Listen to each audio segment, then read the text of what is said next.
Hello everyone, I am Keo the Lorebreaker, also known as Elite Xeon, and today I'm showing to you Dominions 5 Warriors of the Faith. This is actually one of my on and off favorite games to play whenever I have the free time. I have about 400 hours into this game, and the previous game, Dominions 4, I got about 600 or so hours into it. This is a very simple yet complex sandbox strategy game.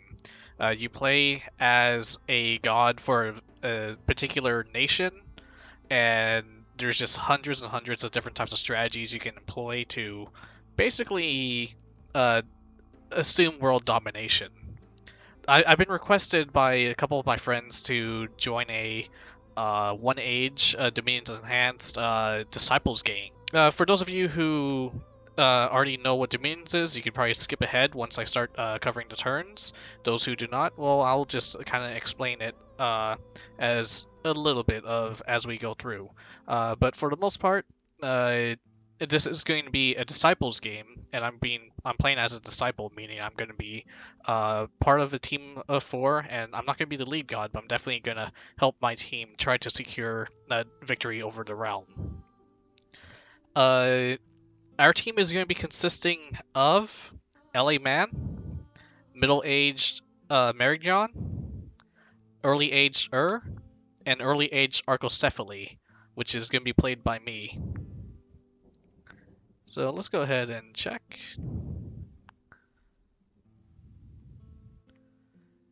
So this is going to be my god, FloridaMen.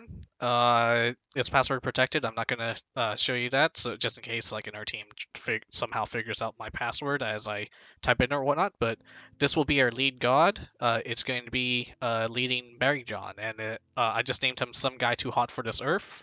It's really just a flaming head dude. But here's what our build is going to be consisting of, and this is going to try to explain what we're going to try and achieve. Our strategy is going to be a bless heavy strategy. We're going to have a god with, well, those of you who know what Dominions is, we have a rainbow pathway going here. Pretty typical of an imprisoned god, in all honesty. We have 3 fire, 3 air, 3 water, 4 earth, 3 astral, 3 death, 4 nature, and 4 blood magic. And because we have 3 in like all these sorcerers and elemental pathways, we're able to get a bless without having to put 4 in those pathways. The gods, the Baphomet's special ability is you gets 2 extra points in fire, and I believe another 2 extra points in astral as well for whatever like build it gets. This means we were able to get a little bit more extra blessings. So we went with attack skill for the most part, defense skill, larger, spirit sight, magical weapons, and then blood surge are the main contenders for this bless. With the minor things being minor poison resistance, undying, undead command, uh, major shock resistance, and major fire resistance. That's not going to be the whole point of our build, but it's definitely going to help us sometime later, since these resistances are going to help keep our units pretty beefy. We have a Dominion number of 6, which these candles mean that's basically how well our religion is going to be spreading. 3 basically means, honestly, you're going to get wiped out if you don't do anything about it soon. 5 and 6 are basically average, and the higher Dominion number you have, the better your candles spread, the better your religion spreads, and you can wipe out enemy nations by basically forcing their nations to stop believing in their god. Right here, we have 1 point in order, 3 points in productivity, 1 point into heat, which means our nations are all combined going to be a little hotter. Feels a little bit like Florida, not completely. I mean, we have a flaming head dude as our main deity, so it better be somewhat sunny. Now we have 3 growth, 2 misfortune, and 3 drain. Unfortunately, these are pretty bad stats right here, but we're going to try to... we have some units that don't really care about drain, and when it comes to misfortune, well, we're just going to try to take as much territory as we can, so we ignore these downsides. But for the most part, our nation is going to be very heavy in their sacred units. Our sacred units are going to have these crazy stats. They're all going to be pretty large, and once you do see the full team composition, it'll make sense, especially why we're using extremely large units. Uh, we have a pretty good economy that's going to be going for us with mostly with order. We have some decent recruitment points. We have a lot of resources, and we're going to have a just overall growing economy. So we're going to be aiming for a bit of a long haul with this. And when we have this bless, we're gonna try to use the bless to have a really strong early game as well. We're doing our best to keep an overall balanced team. So, this is going to be my god, the god of Arcocephale. Arcocephale is a Greek type of god, or a Greek type of nation. And right here, I just named this guy Head in the Clouds, but the actual dude's going to be named FloridaMen in the game. And I buffed him with 5 levels of Death Magic, 4 levels of Earth Magic, and 2 levels of Air Magic. The 4 levels of Earth Magic should give him some protection. 5 levels in Death Magic gives him a Fear Aura. And then the 2 levels in Air Magic gives him the ability to cast a spell called Cloud Trapeze, which will let him use magic to basically jump on top of enemy armies or provinces and wreak havoc. He comes with an innate ability called Awe, which prevents regular units from trying to strike at him. But at the same time, he's going to be fearful. So as soon as enemy units try to strike him, they have a chance of not wanting to hit him because of the awe he has, this presence. And then the fear is just going to simply cause them to run away at some point. He has some invulnerability, which means non-magical weapons that try to strike him will basically be negated, but heavy striking units will still do damage to him. This is basically Hermes, more or less. So he has natural flying, he has recuperation, which means he's gonna basically patch up his own injuries. He's decent at patrolling. I'm not really gonna use him for that. He has spirit sight, so he can see ghosts. He can see things in the ethereal plane. He has reinvigoration, which also comes from the earth magic, so he's not going to fatigue as fast. He's immune to storms. Storms in this game kind of prevent flying units from flying properly, so he doesn't really care about that. If Zeus throws lightning and storms at him, he'll just kind of like fly around and dodge as much as he can. He has disease resistance, which is pretty useful. Some diseases get pretty nasty, especially when they hit your gods, and you can't do anything to remove them. He has Dominion Spreader too, which means basically he has a high chance of spreading our religion every month on nearby provinces, and it's basically gonna help push back enemy religions. And then he has something called Unsurroundable. So he's going to be in the thick of things, and he's not going to be taking any stat penalties while he's in the middle of melee. I'm going to be gearing this guy out with lots of magical equipment. He's going to jump in the middle of light armies, and I'm going to use him as a shock trooper. He is basically going to just get in, wreak as much havoc as he can, and get out. But strategies will change over time. Let's go ahead and just check the gods, or not the gods, I'm sorry. Let's go ahead and check the nation itself. So because I'm using mod, I have to click on Middle Ages. And all the way up the top is the nation I'm playing right here, Old Arcocephale. So from here we can kind of read about a nation, what they do. About most nations, I'll say about 90% of them start off with a scout that they can recruit. And they're all pretty typical. They are stealthy, which means they can hide in provinces, and they usually come with a type of survival, which gives them easy movement in those types of environments. We have the engineer. For the most part, he is going to... I'm not going to use him for commanding or whatnot. If I do use him, it'll just literally just be to build a city and forget about him.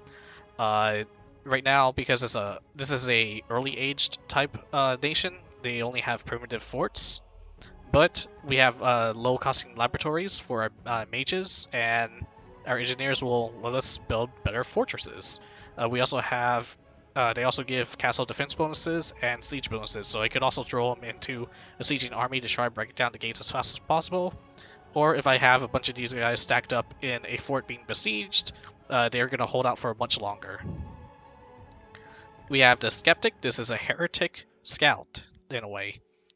We basically just send him in to a enemy province, and he's just going to preach all teachings of that god and lower their candles. And hopefully, with our build, my candles will start invading the enemy nation. The downside is this guy is a complete heretic, and if I leave him in my cities, he is going to start denouncing my gods as well. So we basically hire these guys and tell them, "Hey, go away, go go piss off someone else," and that's what we'll hire them for. This is the Icarid champion. It's a flying commander. The main thing is with this flight, he can move 14. He has a really good map movement, so he's going to be decent for transporting armies around, limited by what is actually in his army.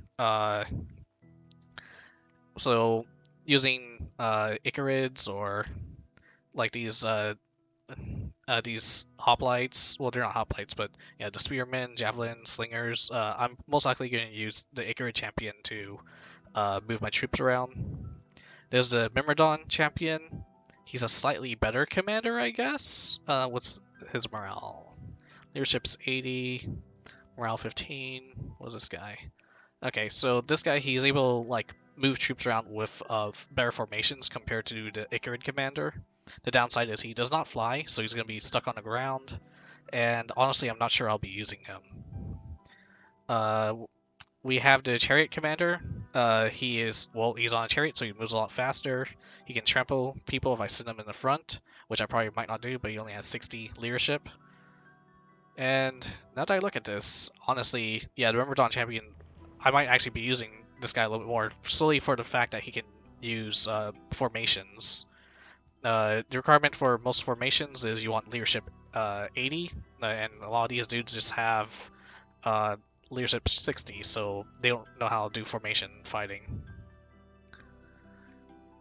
Alright, this is a Mystic. This is going to be my main research nerd. They have research points of 12, but because it's going to be in a -3 Drain Dominion, I think it's going to drop down to 9. So I might not use them as much, but they have Astral Magic, and what Astral Magic does is it lets you create communions, and these communions will allow the mages to cast spells of higher caliber as they all kind of join in chants together. And this is going to give us fire magic, earth magic, and water magic for the most part. And easiest thing I'd say is they can easily summon up elementals. They can cast spells like Legions of Steel, or just some pretty basic stuff. They can cast Gifts of Heaven if I wanted to nuke people with meteors. It's been a while since I played this game, so I can't remember all the spells outright. But that's the first thing that comes into my mind after a year or two of absence. We have the Melissa, which I probably butchered the name. This is basically a priestess. Pretty expensive at 200 gold, but they have nature magic. They can do healing. They also give some supplies because they're nature based. But the healing is gonna come in handy since they'll keep my units healthy. They get air magic and nature magic, so nothing too powerful. But I could probably have one or two in an army just to try to keep the troops and like the commanders healthy. There's probably some builds I'm not thinking of right now that will see use for them. For example, one of the best spells in the game is called Howl, and probably one of these girls could cast it pretty well. If I give them a magic item that will boost their nature magic. Right here's our philosopher. They get 10 research. They're pretty cheap to get. The downside is they don't have magic. So if I get attacked, I just have these dudes lying around. They're just gonna try talking the enemy down out of boredom to death or something. They ain't gonna do much. But for most part, I can recruit these guys in mass, and they are going to get my research up. apparently you're supposed to do research better in a Slothful Dominion, so I never used these guys before, but okay, yeah, this has improved research ability in Land of Sloth and worsened research ability in Lands of Productivity. Hmm. So I think their research is going to be at an 8. Yikes. Okay, so my research is going to be pretty slow starting off by the looks of it. I believe the main person who's going to do most of our research is going to be my LA man player, and his nation basically just gets free researchers at every temple he builds or something. Right here is the Windlord, and this is going to be my bread and butter combatant. They're combat casters, they're priests, and if you remember that big bless that all my that our main god is going to be giving us, this guy's going to be giving it to himself and all our sacreds. He is basically He's a flyer. He has a lot of map movement. Because he's sacred, he costs less to uphold, but for most part, also because he's sacred, his size is going to be increased from 4 to 5, and he's going to have more HP. And really, this just means he is, once he gets into combat, and he blesses himself and several other sacreds, he is going to hurt. This right here is a Mage Engineer, Air Magic, Earth Magic, +1 in these magics as well. A little too far spread out for my taste, in all honesty. I'm not too sure how to use this guy. He is a quick to recruit mage. Let me see. He's only okay, but he's only in the capital, which is an issue. A lot of these, yeah, a lot. So philosophers are only in capital only too. So yeah, these mystics are definitely gonna be my main research nerd, and the occasional philosopher when I can. But I think if my capital has 3 research. Okay, so yeah, I could recruit a philosopher and a windlord basically every single turn, unless I'm mistaken. I'll have to double check it. This right here, oh, yeah, this is also recruit. So my capital only is going to be taking up, like they're going to be competing for the recruitment slots, but for most part, the Windlord right here is going to be my main guy. I'm going to try to recruit every single turn. This right here is the Oriad. It's my slow to recruit mage, and this is going to be my main battle mage, who, once again, unfortunately, is only at the capital. But they're going to have Awe. They have Stealth. They have Recuperation. And they have Seduction. So once they have high enough magic, I can, with Air 2, I can basically boost them a little bit to get summon air elementals as they try to seduce someone. And if seducing an enemy commander doesn't work, then they go into assassination mode, and well, they can just summon air elementals to try to help them with the assassination. So these are really powerful mages. Another thing is with this mod, with nature magic, I can literally turn them into giants, and that's gonna give them a massive pull in HP. They're sacred, so they'll be able to get the blessing, and they're just going to become even more massive when they turn into giants. And this is just going to be a scary mage for enemy nations to try to deal with once I get to that point. And then our main units, we have a slinger, this David Goliath thing. They're really simple. If I want a regular archer, unfortunately I have to rely on a chariot, which is really expensive. So my nation's going to be mostly melee focused. I'm most likely going to have the, I'm going to butcher the Cardasses. I'm going to use them to hold the line. Probably have a couple of javelin throwers behind them, just toss javelins here and there.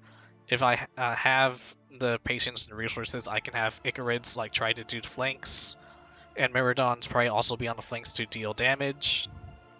Probably not going to use the chariots but the trampling is nice since they just mow down units. But this right here, the Wind Riders, they're definitely going to be, they're once again capital only, but they are mobile, they're sacred, they're going to get all those buffs I mentioned with our main bless. And really, we're just gonna have like, just imagine a swarm of Pegasus riders just coming in. They have like these magical weapons blessed by their god. They swoop in, they kill all the enemy commanders in the back, and when the enemy armies are confused and retreating, they just start slaughtering them as like they try to regroup and so forth. And that's a strategy that my nation is gonna go with, at least at the beginning. Our Wind Lords, our Pegasus, are gonna do the bulk of the work until I have to actually think of new strategies. Like and at some point, I'll probably have to figure out how to use the Chariot Archers and the regular chariots and all these other regular units at some point. If not, I can always find another way to get more different types of military units. The great thing about this game is with its magic system and with how you can find other military resources, you just have almost infinite possibilities of strategies. And this is one of the reasons I keep coming back and playing this game. I'm just gonna check what my what my teammates will be doing in a way. We have whoops, so is gonna be one of our one of the friendly nations. He has these Inkindus, and they are just basically half giant units. And I just know the player who plays them absolutely loves this nation. They're all gonna become, I guess, true giants, and once they get blessed, they have this special ability that when their god dies, they can just pray for it to come back, and he returns like almost immediately. And it's just a pretty interesting nation. I just don't know anything about them. But the way I've seen my teammate play them is he just has a really powerful god that no one knows how to get rid of. And let's see, he has earth and nature magic. He has a really powerful priest right here. And water, nature. Yeah, I actually don't know too much about this magic pathwing. I think that he can cast something called Foul Vapor, so he can poison people. He has like a lot of swamp-based magics, I think. It makes sense. This thing is like it's a dragon, a swamp dragon. And oh, this is terrifying. Actually, this is gonna be really terrifying to deal with. Like, yeah, he uses this thing. It's gonna be size 6 with the bless. It's gonna have a lot of HP. Has a fear aura. It's just gonna go down and like just shred things apart. Alright, let's see. Then we have Marigon. I keep clicking the wrong button. Marigon. It's the Spanish Inquisition. That's all I can really say. I believe the strategy that the person playing it is going to go with is they're legit just going to have a paladin just go in and try solo everything. At least that's what the person playing the Marigon's told me. Because Knights of Chalice are their main sacred units that they want to use, and Royal Guard are just really good, but apparently they found more success by just having the Paladin just go in and solo everything, which I kind of find hilarious. And lastly, LA Man is going to be played by... I really don't like this mod because it kind of names everything like new, old, and middle something, so it's kind of hard for me to identify what's what. Man, I think has a green flag. Here we go. New Man.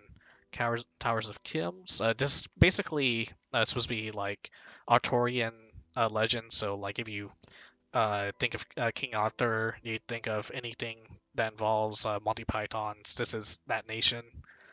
And I'm not too sure what he's going to be doing.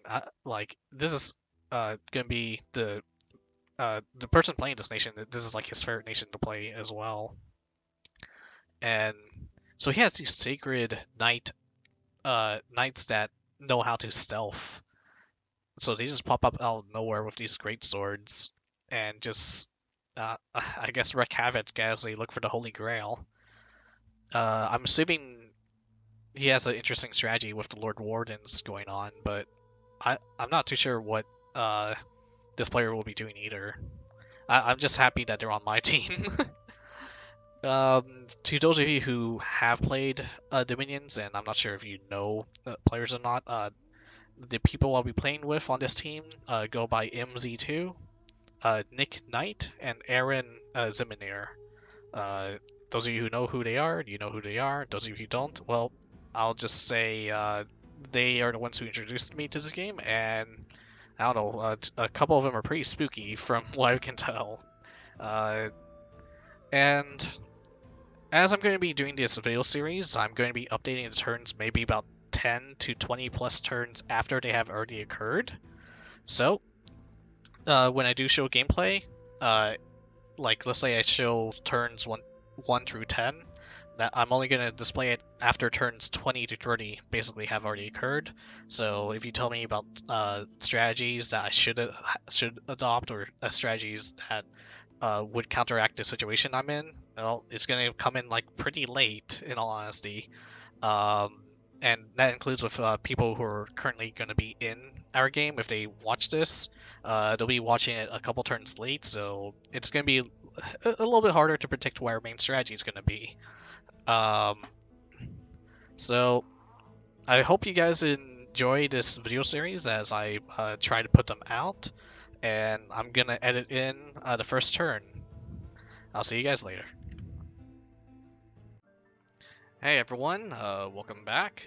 It's been actually 1 whole month, almost, since my last recording.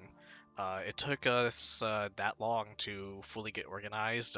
We had to rearrange some teams. One team outright quit at some point because, I don't know, for some reason they just never got around to submitting the pretenders for the game. And here we are now. We're at 24 players. Looks like the majority of our players are waiting for me and Lanka. And here's our starting positions. I'm right down here. My allies, we got Marion, MA Marion right here. Uh, Nick Knight as LA Man over here. And then Aaron Zeminir is over here as EA And that's a lot of room to gallop, I gotta say. So, with 6 other enemy teams, well, we're gonna try and figure out where to go from here. This turn is not gonna be too much. I was going to read pretender names and everything, but I am not going to look at that area out of fear of possibly getting banned, because some people are kind of bye when it comes to naming their people. Uh, so with this, FloridaMen is going to go ahead and start recruiting the Windlord and just get some Pegasi. And okay, I only get 2 Pegasi at the moment. So first one will come in A-OK, but not really much I can do at the moment. I'll just send my scout. Let's go into the forest because I do. Actually, let's send him out into the field right here. And he can't. Well, yeah.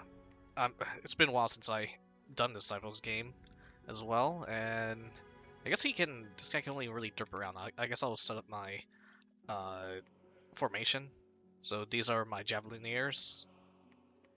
Just hold the line here. These guys also will just double line it. Hold an attack. And hold an attack, and hopefully they will drill their javelins. And he can just chill out in the middle of the Javelineers.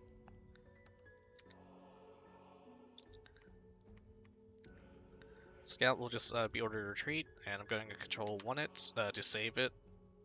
And this right here will be control 2, so now if I hit 1 right here, it automatically sets it to retreat. If I hit the number 2 key here, it'll switch back.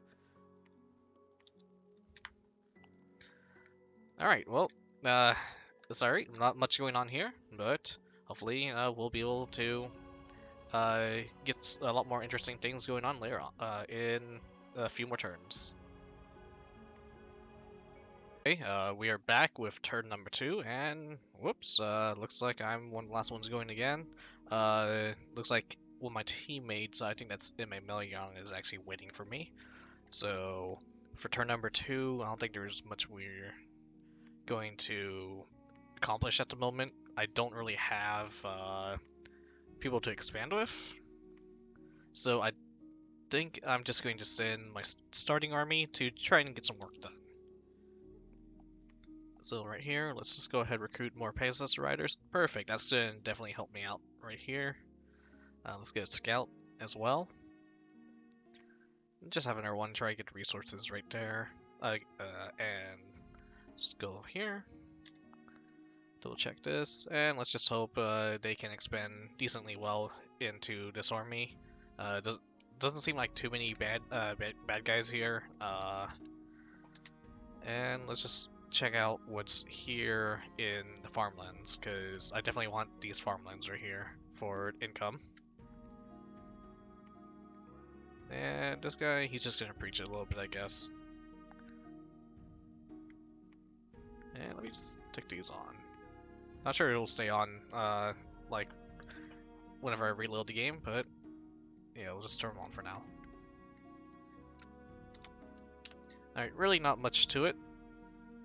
And, I'll see you guys, on turn number 3. As we can see, our team has been put to work. Marion expanded once, same with and man, it just expanded to 3 different provinces. Let's see how the bells turned out for them. And hey, I got some nature gems, no complaints there. Alright, let's see Marion.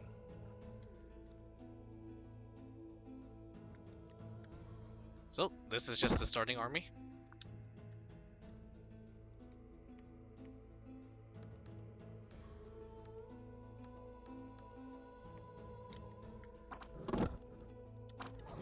And he shot his own guys to just it.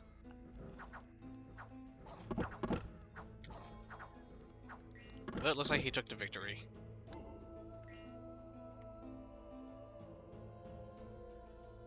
Alright, let's see how Aaron's doing with And yeah, he said he was going to be using these swamp dragons. It's already running a full bless. I don't know much about his nation.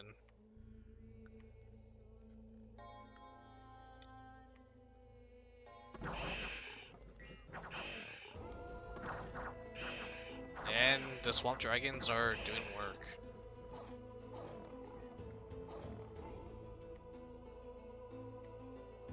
And man, how are they expanding? Sent one guy out. Okay, scouting. I think. Yep.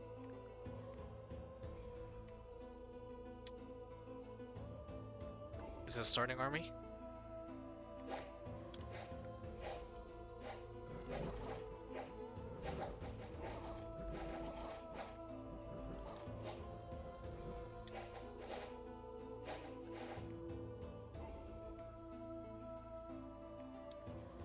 And is this one another scout? Yep.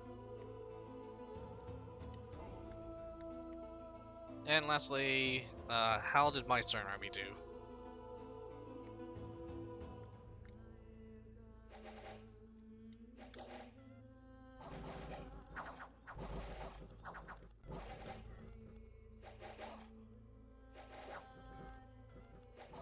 Alright, and they did pretty well.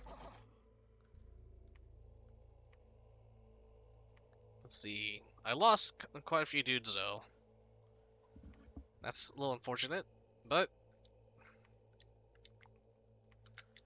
for our god, we gotta keep on pushing. Now, I think I have a decent amount of troops here to expand. So we're gonna do hold and attack. Hold and attack rear. And then I'm just gonna have this guy bless twice. And you know what, let's do the third one just in case. And then attack rear.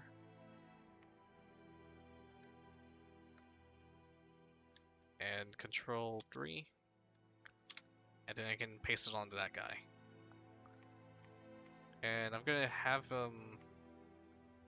actually, I think you're supposed to set it as guard commander.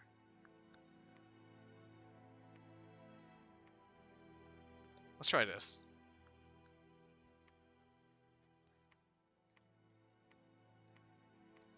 And these guys are just going to attack the same province together, just as a little bit of insurance. And if it works out horribly, well, that's on me. I'm going to send my scout right here to attack. But he's going to attack and retreat. So I can find out what's going to happen here on the next turn. I think Mystic's going to be my main research nerd. Yeah, let's go ahead and just try to get our research jump started. And I can get 2 of these dudes, Carbases or Cardasses. I don't know how to pronounce that, but let's go ahead and get some frontliners for when I'm not using my Pegasus for whatever reason. Go ahead, preach, try to get a Dominion up. And let's end the turn there. Alright. And I'll see you guys for the next turn. And now it is turn number 4. Let's just go ahead and see how our troops did. Well, first of all, looks like one of our poorer units got crippled on their march from R to CERN. Rip him. And let's see how Nick Knight is doing with his expansion. Okay, so that scout just scouted, I guess. Sacrificing a lot of men just to check out these provinces, I guess. And right here we can see his starting army is... Actually, yeah, he just has a lot of rangers, and they just decimated this group of plebeians. Let's see how that battle turns out. Well, we saw the results of how that battle turned out, but let's watch how the battle turns out. And you can just see his crossbowmen and longbowmen just devastating the backline there. And now shooting his own troops as well. But it's enough to get rid of these people and claim it for the rightful god. Let's go ahead and turn on these filters.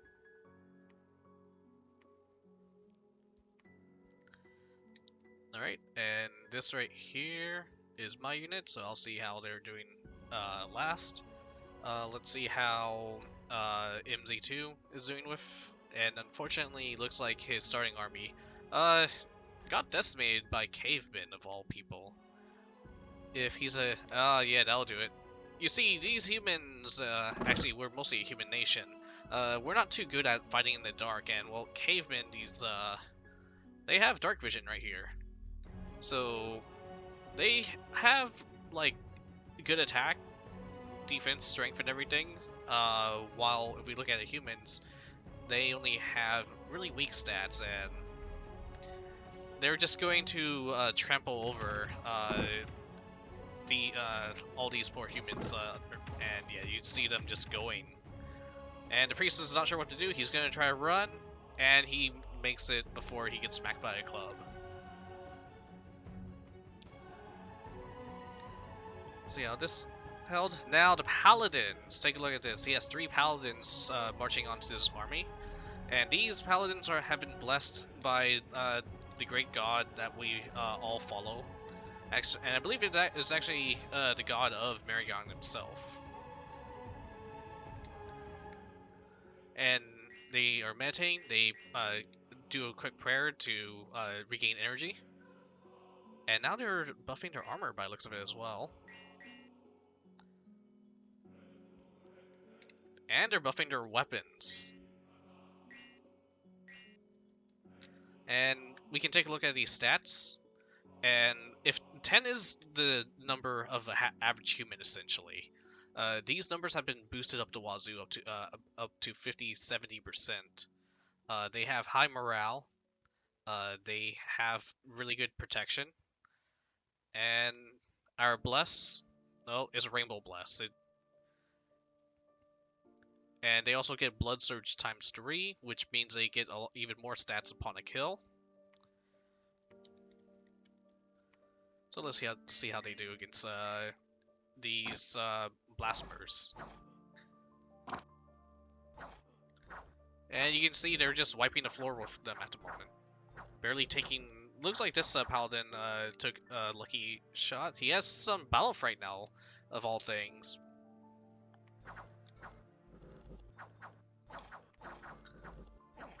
But for the most part, these 3 horsemen completely decimated the local defense. Alright, and let's check out controlled by Aaron Zeminir. Looks like he lost 2 of his Inkindu soldiers, but his swamp dragon things, they are doing work. 12 kills, and his regular soldiers are doing just fine as well.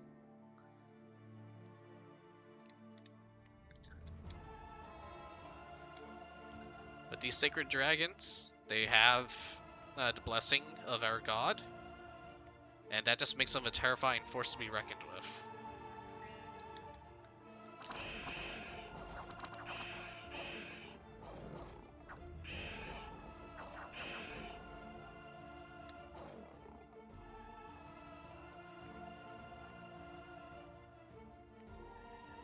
And next, let's see how my nation's doing.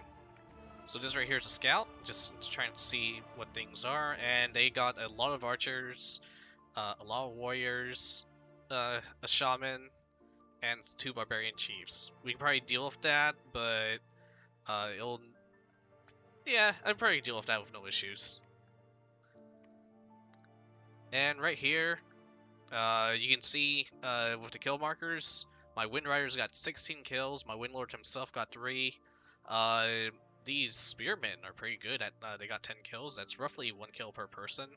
And then my Javeliner throwers, I lost 1 Javeliner thrower, but they also got, I'll just round up to 1 kill per Javelin throw, and let's just see how it turned out overall.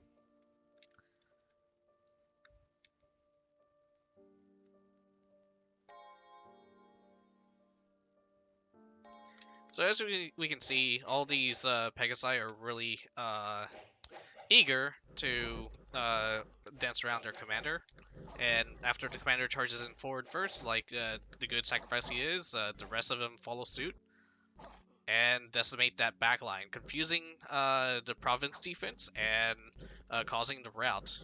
Congratulations, we are now your overlords. Alright, let's strategize. Oh, and let's see. And I found some air gems. What the heck?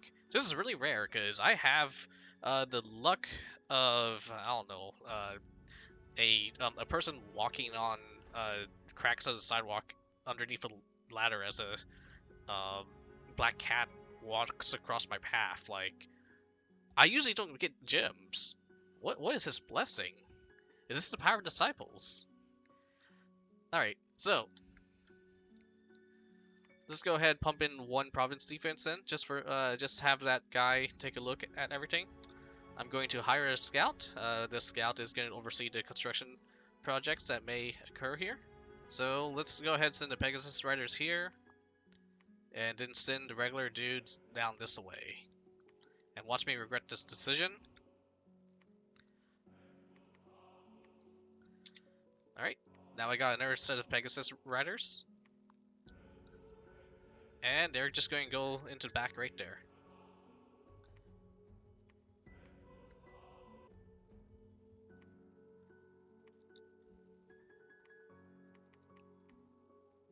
Get our Wind Rider and a couple more,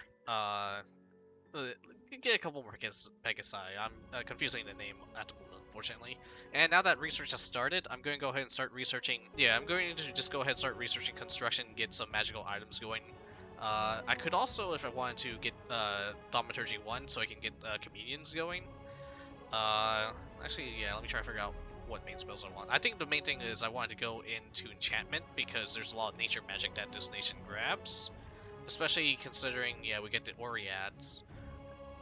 And I'm just going to have them... Well, they can also cast Howl, they can... But for the most part, I can turn them into Giants later, I believe. Let me hit in for nature. Unless that's Transmutation. I don't know, I'll talk to my team about what paths to go under. Become Giant, here's the spell. So that's alteration 15. Alright, well anyways, let's just stick down to construction for now. And let's send him here, actually.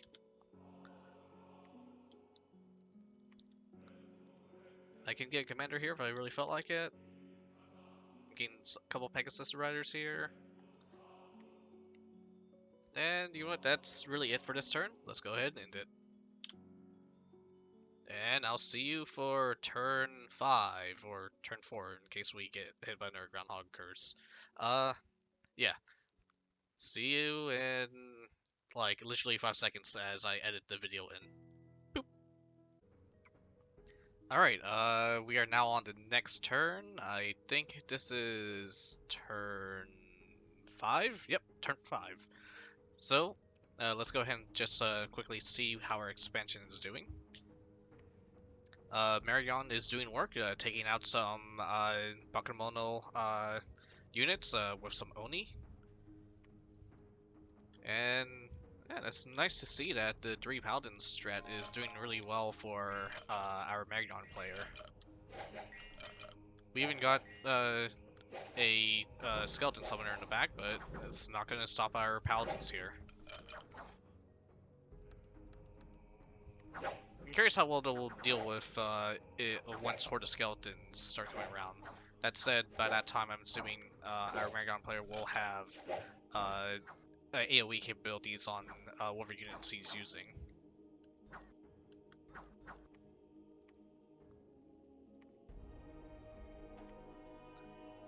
And same ordeal when dealing with the Wolf Tribe. Over at Man, he took some heavy losses with his Spearmen, but his Crossbowmen and Longbowmen are just needling the enemies, turning them into porcupines.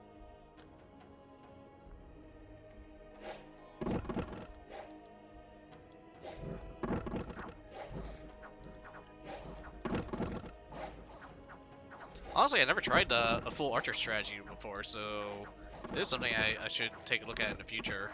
But I'm not entirely too sure how effective it is. I mean, obviously it's effective since it's working, but like, how long would it take to actually expand by buying nothing but crossbow and longbowmen? And we can see right here, he only expanded 1 province this turn. Now looking over at looks like he just had a bunch of militia.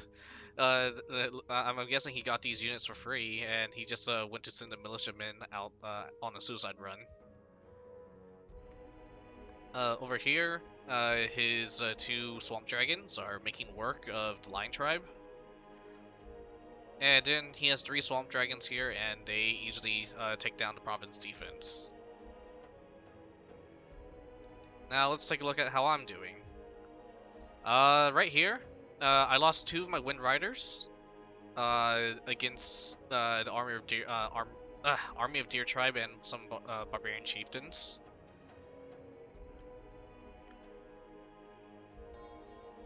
So I'm gonna speed sending this guy back to the capital to regain some of his bodyguards. So the main idea is to have him bless 4 times to try to get all of his Pegasi, fully blessed. So he jumps in the back here, and I'm guessing, yeah, they probably just get swarmed in. Yeah, I think I just lost a guy there.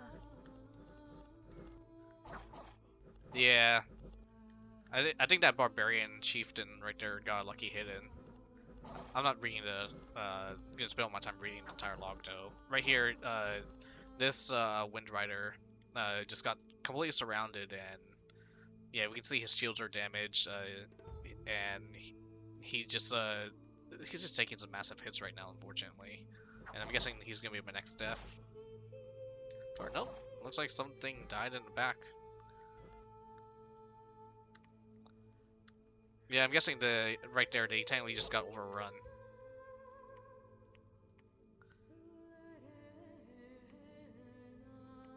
Now over here, regular military does A-okay against the swamp.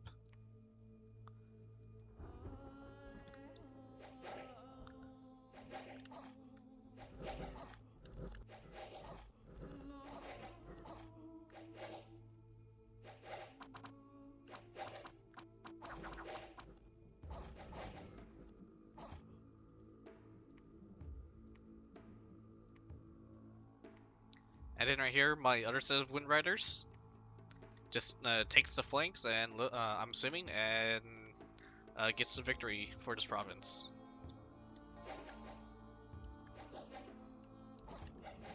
There's a Wind Lord. He goes straight into the back, takes out all the commanders, and there's a rout. All right. An unexpected event right there. Seems that what Black Marshes has a couple of brigands in there. Which one is Black Marshes?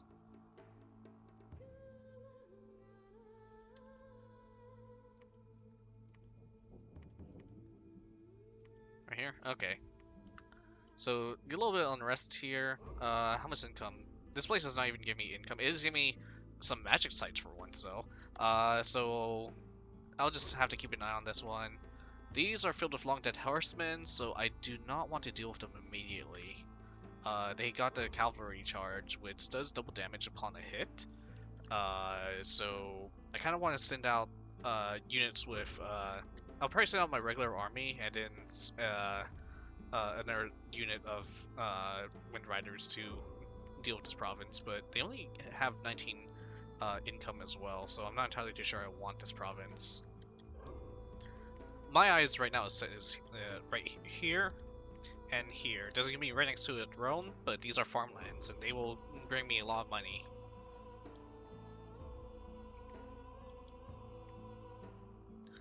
And I got a Grand Mosque, so okay, looks like I can just get a priest for from this province whenever I feel like it.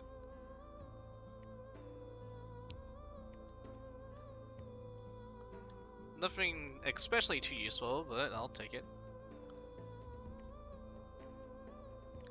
So this guy's gonna go refill his army. Put into PD. Just need one province defense at the minimum. So what's funny is when you play against some less experienced players in this game, sometimes they have a tendency not to put any province defense whatsoever. So if you have scouts on that province, you can literally just tell them to attack that province with no defense, and well, that province automatically becomes yours.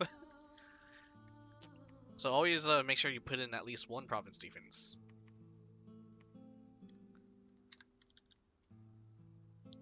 Let's see. Get a couple of these guys. Okay, I'll have recruitment points this time.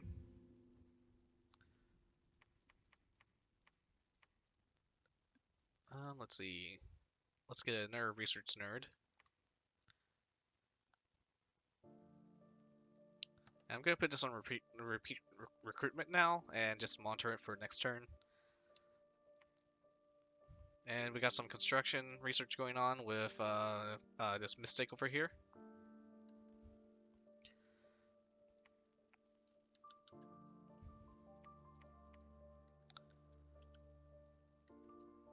And I'm gonna see if I can expand with these 3 units into this army.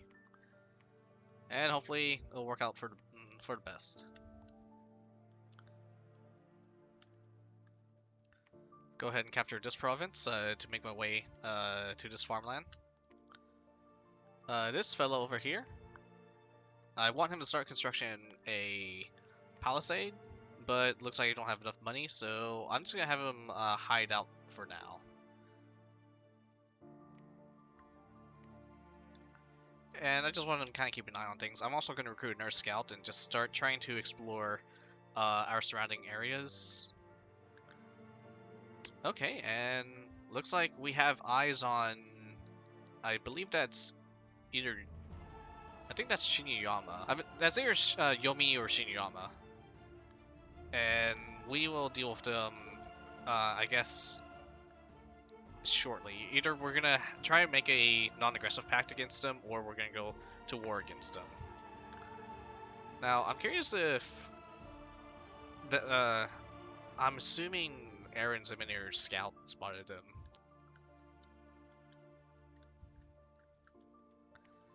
Alright.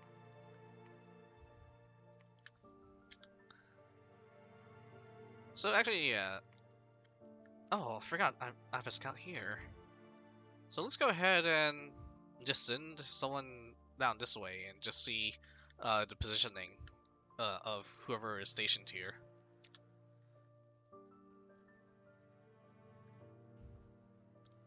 This scout is going to go ahead and sneak and attack, just so he can see the composition of like the province defense here. And this scout, you know what? I'm not gonna have him wait all day. I'm gonna send him to this drone of ascension right here. This army, my regular troops, don't want them to deal with barbarians yet. You know, we're gonna go ahead and just capture this wasteland. Now, usually, when it comes to wasteland, swamps, and some other like kind of really poor income places, the one thing that they do have is magic sites, or they're at least more common there. So, and plus I need a territory to move my troops around more easier, so we're just gonna go ahead and send these guys here, and I think I might recall them back. Yeah, I might have them march through the forest to, or through Arcocephale, and try to help deal with Province 179 or Bakar to stay off the long dead horsemen, as my Wind Riders will do the rest of the work. I feel like my expansion's not as fast as it could be, but I think it's starting to ramp up at the same time. Well, we'll just see. The main thing is I want to have at least a palisade building somewhere, ideally right here, since this is a farmland, and with a lot of income. Ideally, at least have one palisade being built up, and at least capture my entire capital circle, so these provinces right here, and then the surround, and then at least one more region surrounding it. That's my minimum when it comes to year 1 expansion. Alright, so let's go ahead into turn, and I'll see you guys for turn number 6. Alright, welcome back. It is now turn number 6 when it comes to this game. I don't know why I said it, but let's go ahead and take a look at how our expansion's doing. First of all, we have an unexpected event, and hey, look at that, more magical gems. I have no idea where all this stuff is coming from. This is like new to me. I usually never get gems. Alright, let's see how Nick Knight is doing with MA Man, or LA Man, and his archers are expanding pretty well. Let's just go ahead and watch the battle. Turn on the grid, team colors, etc.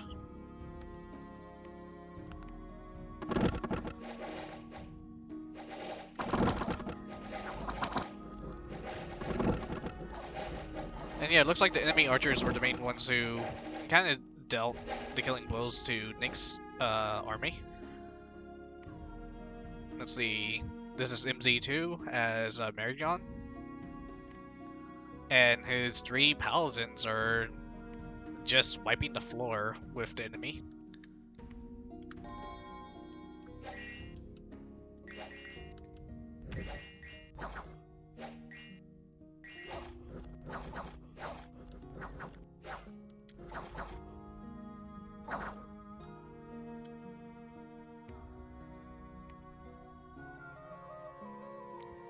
Let's see, the scout is just scouting, I guess.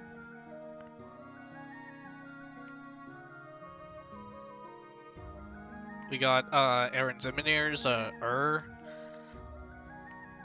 and the dragons are once again doing work.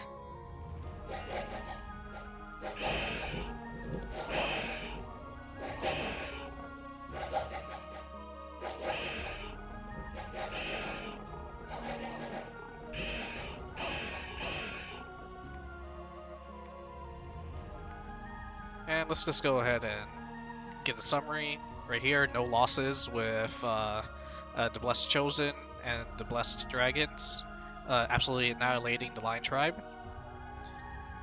And 3 Paladins. Unfortunately, right here, the Barbarians just wiped the floor with them. Let's take a look at that in a second. But right here, the Paladins do just fine against regular militia and light infantry. So barbarians have always actually been an issue to expand into, and it seems like even with paladins that have been wiping the floor with everything quite well recently, they just can't deal with the horde of barbarians, it seems. And yeah, you can just see, oh yeah, they just get annihilated. So it's probably, it has to do with the heavy weapons, I think. I'm not too good with stats, unfortunately. Give me 1 second. Let me just read it. Yeah, I'm assuming it's just because there's so many of them and they hit really hard. But I can't really, I can't really get into the mathematical reason why, other than, well, I guess they were surrounded and they all got really good hits in. Actually, was he able to full buff? Let's just watch that one more time. So they're all meditating for a bless.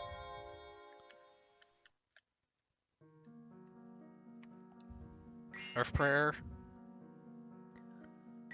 Equipping armor. And then buffing their weapons. So yeah, they got the full bless.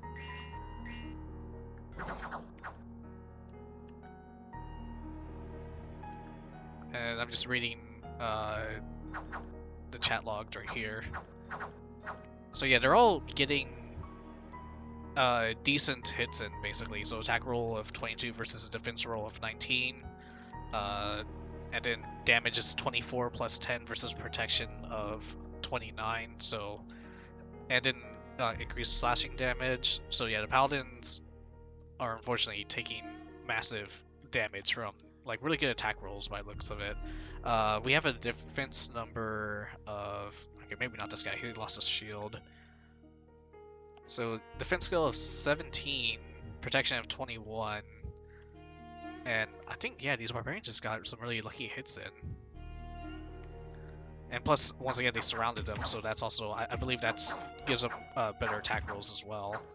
This game kind of has a little bit of a Dungeons & Dragons style like attack system in terms of rolls and the amount of damage they do. I believe it's all actually dice based more or less, but I can't really tell you other than like, yeah, they got some, the enemy got pretty good rolls in. Now let's go ahead and see how my army's doing. So my scout just went ahead and saw that there's 3 commanders and a priest here in this farmland. And that's going to be relatively easy to deal with Pegasi.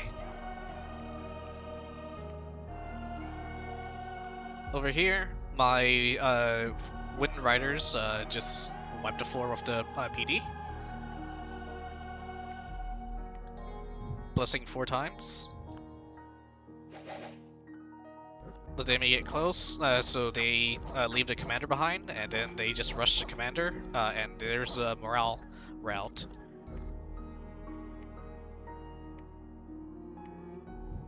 Right here, same ordeal, this time against mounted commanders and heavy cavalry, but only 2 heavy cavalry, so that's not much to worry about.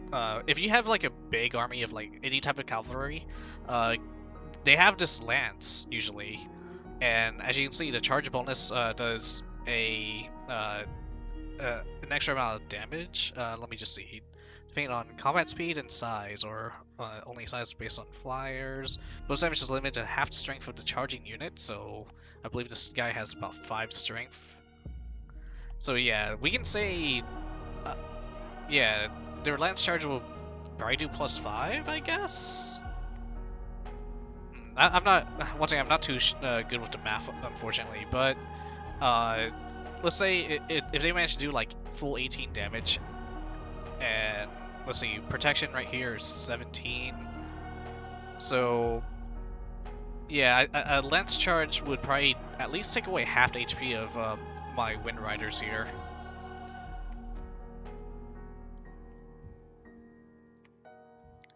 Now that's just me guessing. I'm not going into full mathematical formulas, especially since I don't know how it fully works. I just know the bigger the numbers, the better.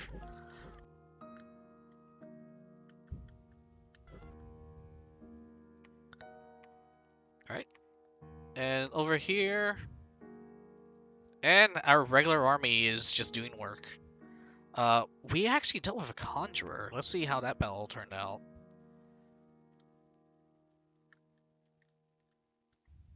Casting dunes? Okay, battle's starting in Dunes of Death. Okay, so just a random skeleton, and he has some blood slaves as well. But does he have actual blood magic? He does, and he has blood. He has death gems as well. But it looks like because my army was just completely mundane, that he didn't really care about using his gems, I suppose. No, he actually did use his gems, probably to save like fatigue in order to cast skeleton summons. We can see right here he has a fatigue number of 121, so I think he's stunned, so he's not going to do anything until that fatigue recovers. I think his blood slaves are just kind of, I guess, wandering around him. The blood slaves don't. They're literally just there for ritual sacrifice, more or less. Kind of horrible fate befalls these girls, and there we go. I don't think he even used blood magic on my troops. But that area's been conquered, and let's just go ahead and put in our PDs.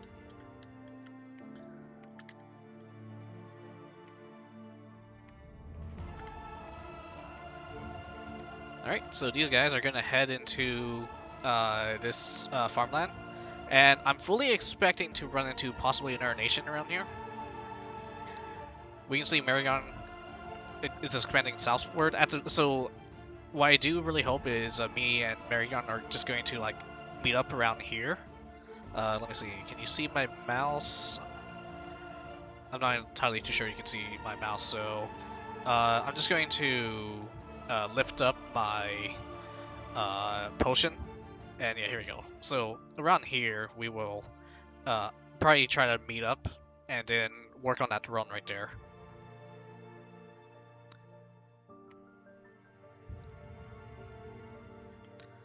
Alright, next, where do I want to go? Can I build a palisade? I can. Let's go ahead and start building a palisade right here. And I'm just going to bump up the PD just to 5 at least to hopefully ward off like any random invasions. That's the very last thing I would want to happen. Like as I'm in the middle of building this, a league of villains ends up conquering the province, or like there's just a giant barbarian horde. And let's see. And I'm currently recruiting more units as well. And I have money left over, so it's perfect. Now let's see, how's my starting army doing right now? They still have a couple units left. Let's go ahead and see if we can take on the Lion Tribe right here. And at this point, honestly, I am expecting this army to kind of die. But if they manage to take on another province, that'd be perfect. If not, it's whatever, I feel. And there's Yomi. Alright, let's see how far Yomi has actually gotten. And honestly, if I push right here, that Yomi player is not going to be very happy. Because remember what I said about my minimum expansion? You kind of want your cap circle, and then one more around it. I'm pushing straight into Yomi's, into that area of Yomi. Now, I'm not going straight into their cap circle, but I'm going to be very close. And we'll just have to see if Yomi would want to actually go to war with me on this regard, or if Yomi is willing to focus on a different front line. And whoa, look at this. Aaron Zeminair as is just expanding into a straight line, almost like I think he's just trying to deny like as much expansion as possible. Alright, let's see what Marigon is doing. And yeah, he's he's beelining it for the farmlands. FloridaMen kind of has a little bit of a slower expansion at the moment. And here we found Nahulo. I think that's a mod nation. I'm not too sure though. I believe this is like a Native American style nation.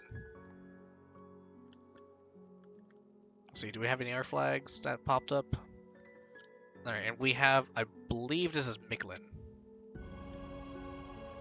And Miquelin is I believe they're an Incan-styled nation, or Aztec-styled nation.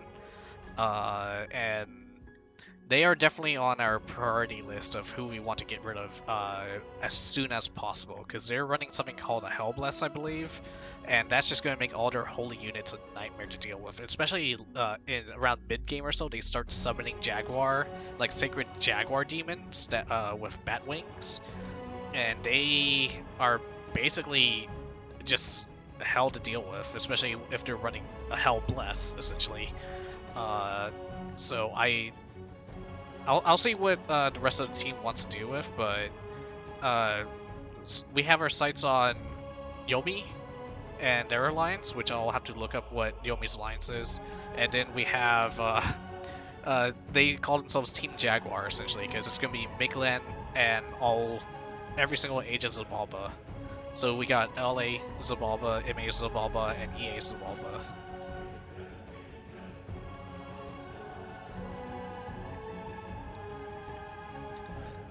Okay, and let's see. We also have another alliance that's nothing but Satis, which means as soon as if anyone wants to go to war with that that alliance, it's nothing but literally walking into poison. Okay, I think I want to get this forest, perhaps?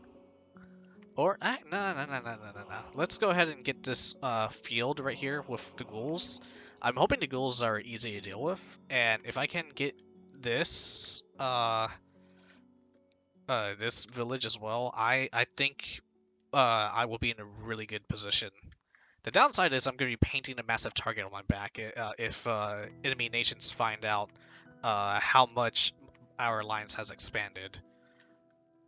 This right here. You know what? Let's go ahead and send this group of Wind Riders down to this forest. And I already got the macros set up.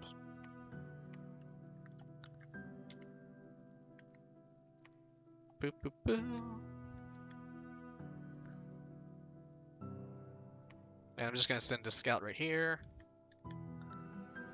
And that's it for this turn. So I'll see you guys for turn number 7. Alright, hey, what's up, y'all? It is currently turn 7, and I'm running a little late on my turn again, but I still got time. I think maybe 3 or 4 hours until the bot forces the turn to go over. I was contacted by it was a team consisting of MA Satis, EA Agartha, LA Rotterdam, and LA Satis. It looks like they want to claim some territories I was kind of going for, and well, unfortunately, we're gonna have to comply for this at the moment. I'll show you what's going on their end. Plus, I already checked the turn before. I just didn't have time to actually record and fulfill my turn. And I'm just gonna say right now, my expansion sucked this turn. So let's just go ahead and check out how Merion fared. Paladins are doing work. Ooh, they even took out Cloud Mages. That's awesome. And yeah, MZ2's Paladin squad just wiping the floor with most everything he encounters. Played by Aaron Zeminir. Also, typically not having any issues. And now if we take a look at MA Man, I actually found out what's going on with MA Man as well with his judges. Actually took out the Pale Ones A-OK, that's... Alright, well, Pale Ones are really crappy as units though. So I still find it funny that, you know, we have like these average humans that just kind of took them down with no issues whatsoever. And yeah, his troops are doing decent work. So what Man is actually doing when he sends out his judges to just kind of attack a province randomly, judges only cost 1 commander point to recruit, but they have that chance of getting a magic path. So what he's doing is he's recruiting as many judges as he can, and anyone that doesn't have magic, he just sends them out to die. And he uses them to he's using them to jumpstart his research and act as minor commanders. Now onwards to my turn. Right here, my Windlords unfortunately took a massive beating. Looks like they were just overwhelmed by the militia, I'm guessing.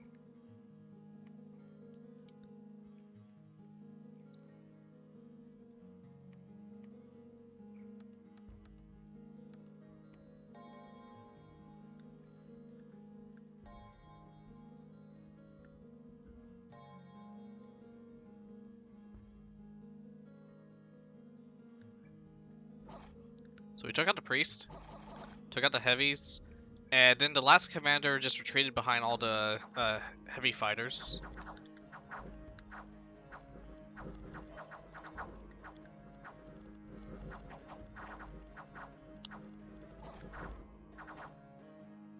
And we're doing work right now. We lost some dudes.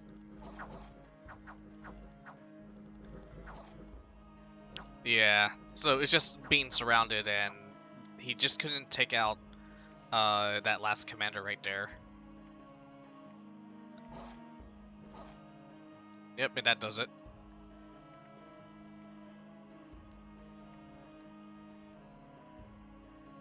Then, let's see, over here. Actually, took this province, so that's not an issue. I was expecting a little bit more resistance around here, in all honesty, but I guess it was nothing.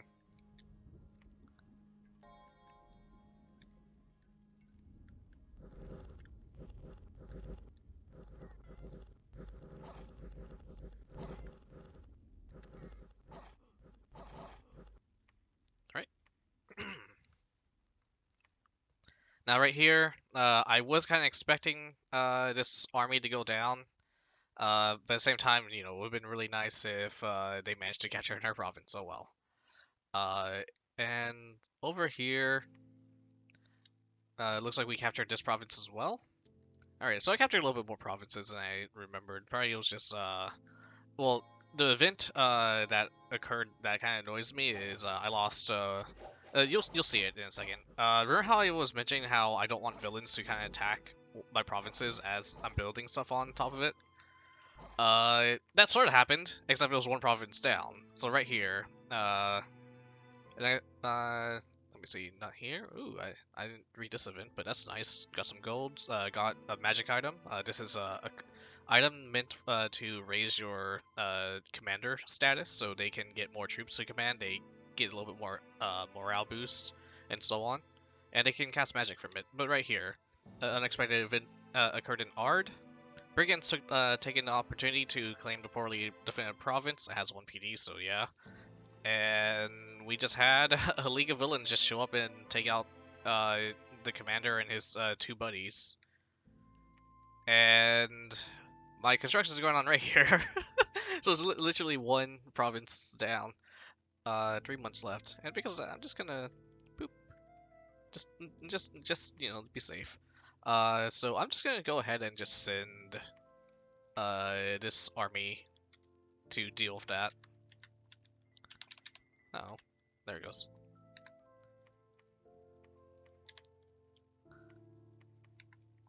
Now, in terms of diplomacy, right here, this farmland I was going for, it looks like Satis got to it first. They also managed to claim this area. And for most part, they want this province, province number 97, and this province, province 113. But they said I'm allowed to have this one right here, 129, and I think they also said 127. Let me double check the message. Because we at the moment we're typically sending Aaron's inventory. He is he has, like, I'll say in D&D terms, about an 18 in his charisma, so we kind of let him handle most of the diplomacy. Okay, let me see. They want 113 and 127. Yeah, so they just want these two provinces. And you know what? I'm okay with that, because I still get to keep the farmlands right here. And these are heavy crossbowmen. I'm assuming they don't want their light armies to deal with that. But here's another thing. Why they want to do this? Here's Waterland. I think this is another mod nation. So I don't know anything about them. And we can see that, yeah, they are trying to connect. Looks like Waterland does not have a good starting location. And what that means is Waterland's separated from everyone. We have Maragon, who has a really impressive expansion. I'm right here. Me and Maragon are about to meet up, have our armies meet up, so we can coordinate better. And Aaron's having a strategy of expanding outward.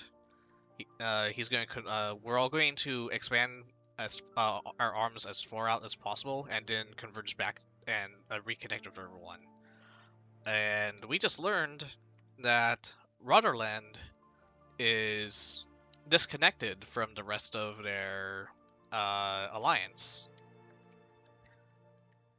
So I'm just saying, there's at the moment we are considering strategies. All right, this guy is gonna go ahead and try and retake that again. I'll be salty if I don't get to. Put a PD here. Oh, also apparently Nick found a blood province. And you know, I'm actually gonna do this, because that guy has 5. I didn't do that. Yeah, just kind of crisscross that way. They're just gonna high five each other as they meet at this river. Alright, this scout. I'm gonna send my scout south now, and I need to figure out where Satis's capital is. I'm just gonna have... Alright, here's Yomi's expansion at the moment. I'm not entirely...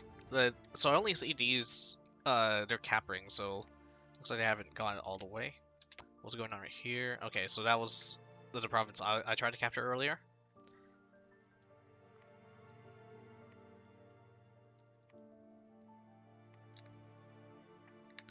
Alright, and let's go ahead and recruit. Let's actually recruit 2 Windlords this time.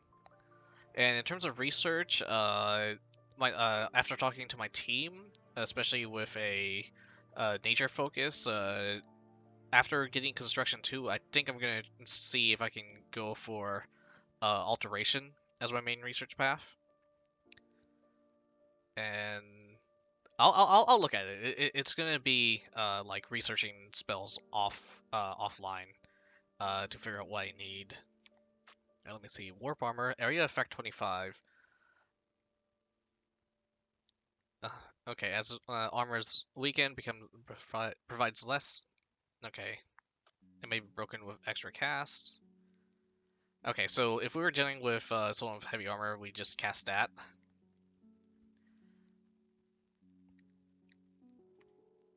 Let's see, what else can I do right now? I could save the gold, or I can send the gold to one of my teammates. Or I could recruit more stuff. As you can see, I'm just recruiting like some general units just to have in storage, in a way.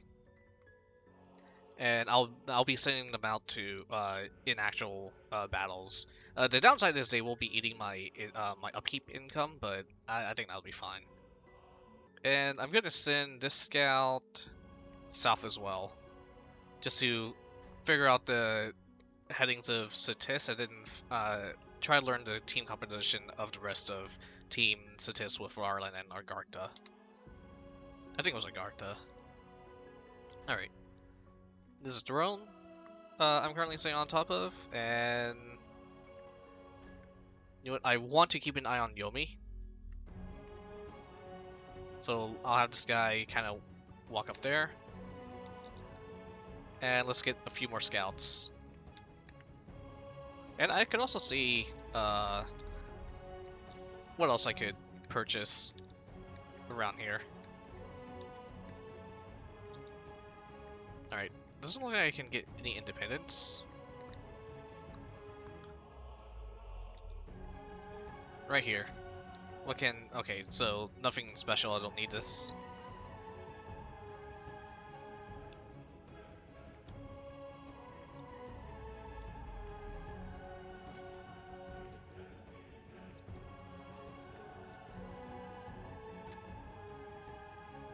There are, lizard shamans right here.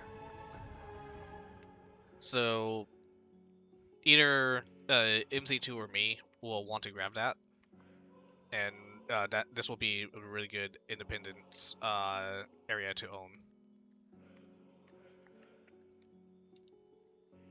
And that's assuming we can recruit, the lizard shamans from there. But, no, usually that's the case, sometimes it's not, though.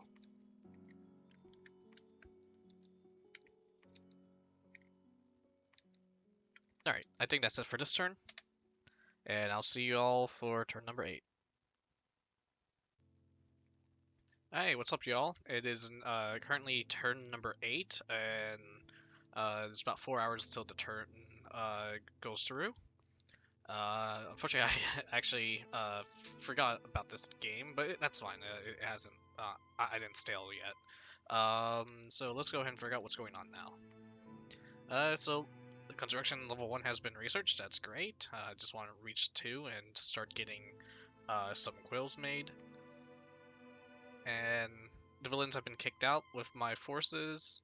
I've captured, I think that's the farmland right here. If not, this would be it. Alright, so my expansion went a-okay. Let's see. People here have been only... Well, that's a little annoying, but that's fine. So we lost some gold there. And right here, some weird stuff's happening. I don't really care too much about this, but I got +1 magic, so that's wonderful. And apparently one of my commanders now has a buff for being heroic. And honestly, I don't really care too much about that, but it might come up at some point. Let's see how the rest of the team is doing. So we're just trying to get rid of all these peasants. Marion's paladins are just decimating everything.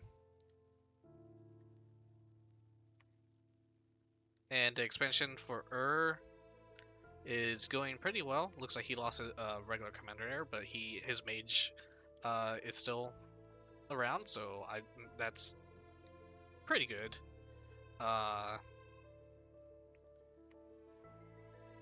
Not much else to say. Marion attacked Independence was defeated. Okay, so this one right here was more of a bounce. Marion only attacked using 2 paladins, but looks like I just want to watch this battle.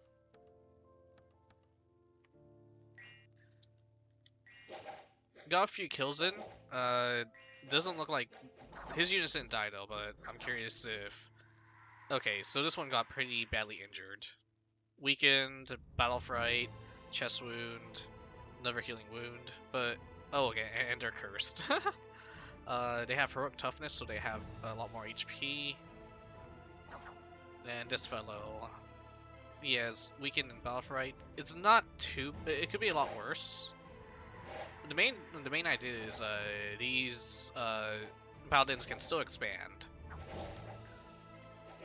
So I think he can literally send his paladins right back to this province, and they'll be able to take it without too many issues. And we also saw that many of the Wolftried warriors were moving back. I think the main thing is they just need to take out that shaman, and they can probably deal with everything else probably. And man, how are you expanding? Pretty well enough, with without having any sacreds to use or an expander god. All right. So, just wanted these provinces. I managed to capture this one. I think they said I could have that one. I need to double check the message. Okay, so they want 113 and 127, 97. Okay, I can have these two without any issues. Okay. So this one has crossbowmen and heavy infantry. Alright, let's just go ahead and try it. Slightly worried about the crossbowmen, but uh, hopefully 5 horsemen will be good enough to just wipe out the commanders and cause the morale rout. Scouts are going to continue going southbound.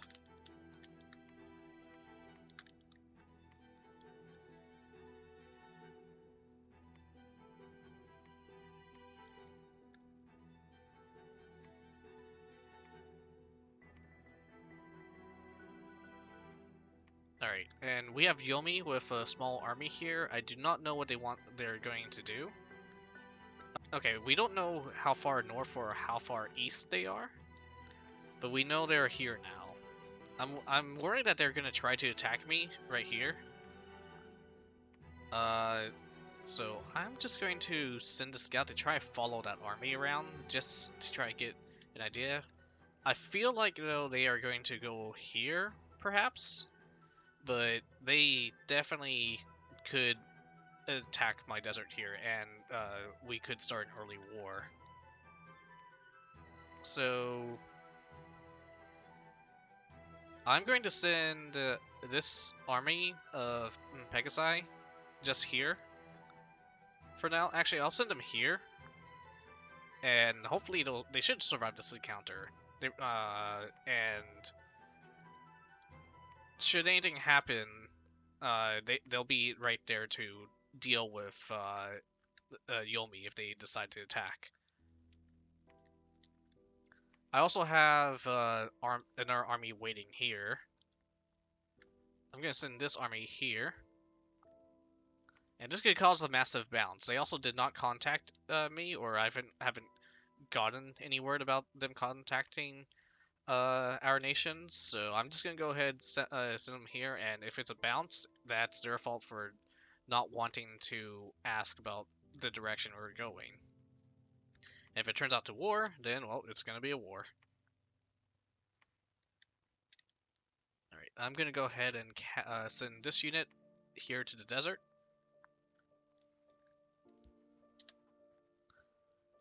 And this guy is just going to chill as I get another Mystic. And I'm going to recruit a commander here, pump up the PD to 10 at least. And this right here is going to be another base. I've encountered someone else here, I'm not sure which... okay, this is a late age Maridon. And Miklin's there. Then we have Yomi, who's to our west. This is okay, this is late age Ulm. Nahuala, I believe. Or maybe not. Maybe that's Raga. Yeah, that's Raga. They have an angel person there. Yeah, Nahulo is here. What nation is that? Is that Vanheim? I think that's one of the Vanheims.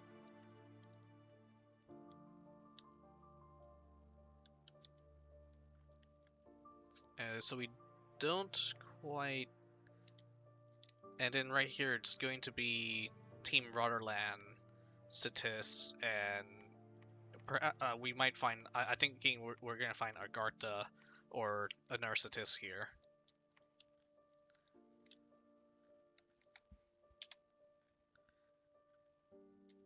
All right, I'm gonna stop recruiting these guys just for a little bit. Actually, just recruit 2 of them so I can get nothing but more Pegasus riders. And plus, they're gonna start taking upkeep at some point. And once again, I'm only recruiting them because I just want to have like a backup unit.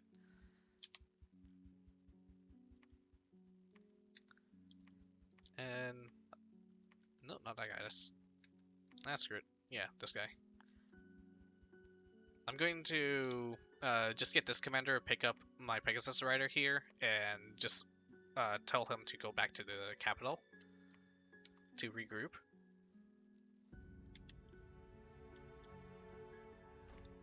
And this fellow's gonna be waiting for this herd of horsemen. And yeah, that'll be the end of this turn. I'll see you guys on turn number 9.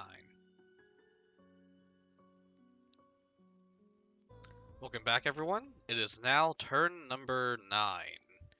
So, excuse me. Let's see what is going on here. So Independence just attacked Statist, which I find funny.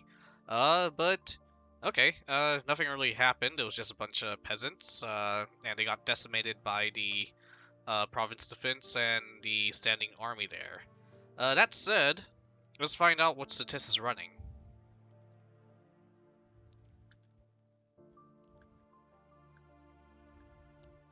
So it looks like his army, or their army, I'm not sure the gender of the player, is running with several sacred Sobek guards. They have some city guard. I believe the Lion Trapper there are just the province defense. And we got some basic light infantry. Now, are they blessed at all? Interesting. I was hoping to see the bless for their sacreds, but I guess I don't have priests here. I'm actually slightly confused now.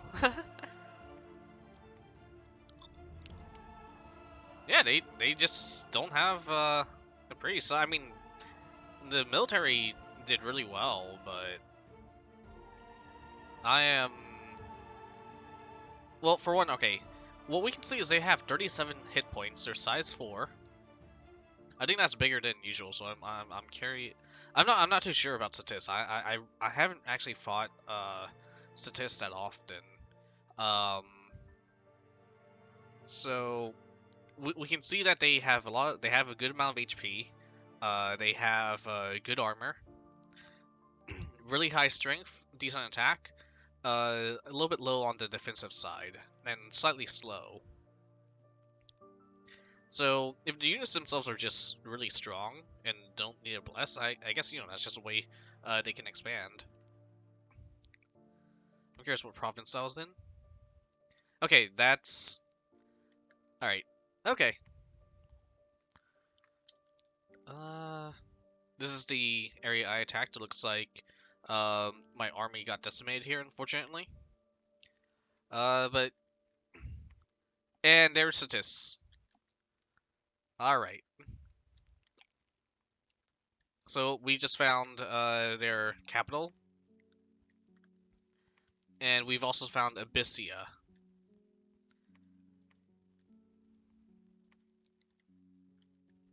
It's also winter now, so everything is just cold. Did I?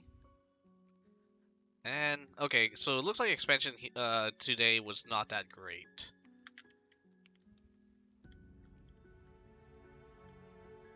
We got one province. We got decimated by this army. And we got bounced away by this army. I think I can probably just send them back in, and they'll be able to secure the that territory.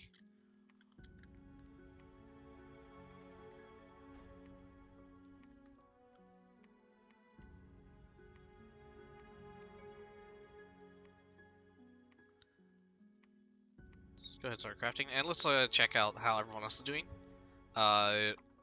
Just took out some hobbits. So right over here, and looks like and Marion have met. So that we are basically secured in this area now. And Man is going to probably I'm pretty sure our Marion player is going to try connect with Man. I'm gonna and right here I'm trying to connect with Marion. with my armies going northbound. I'm gonna try to capture this province next, honestly. Alright, let's see. Marigon. He lost his 2 paladins, but he took out one of the commanders, and he probably just sent another small squad of paladins and take that province out.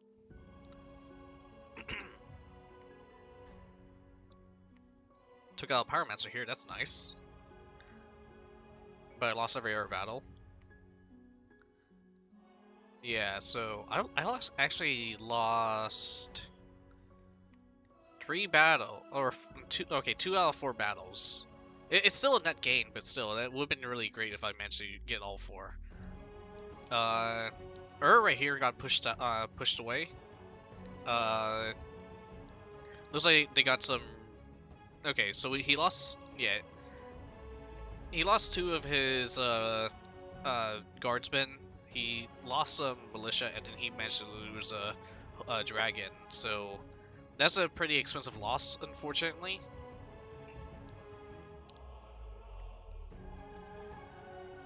Right here, man is slowly expanding with their archers.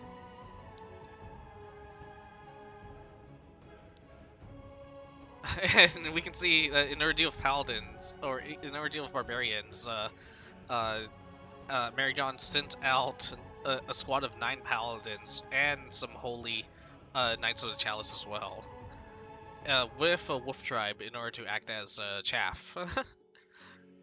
He was not taking any chances with that province. Here, Ur's doing just fine.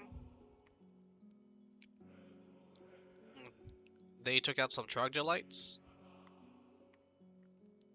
And lost a expansion army, unfortunately. Alright, but overall, we seem to be expanding pretty well. It was nothing but net gains here. And I think we are expanding better than a decent chunk of the other factions. We can see that we are starting to encroach on Yomi here.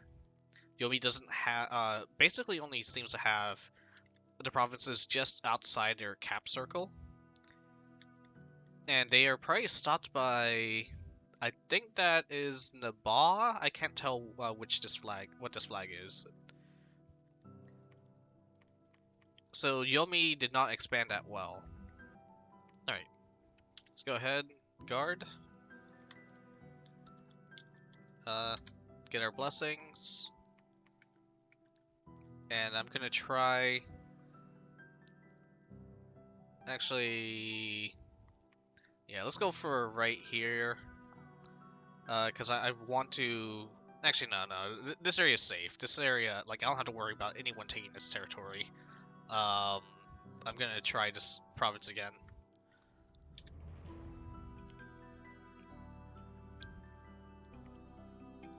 Attack south here. I think, I'm gonna combine these 2 expanding armies.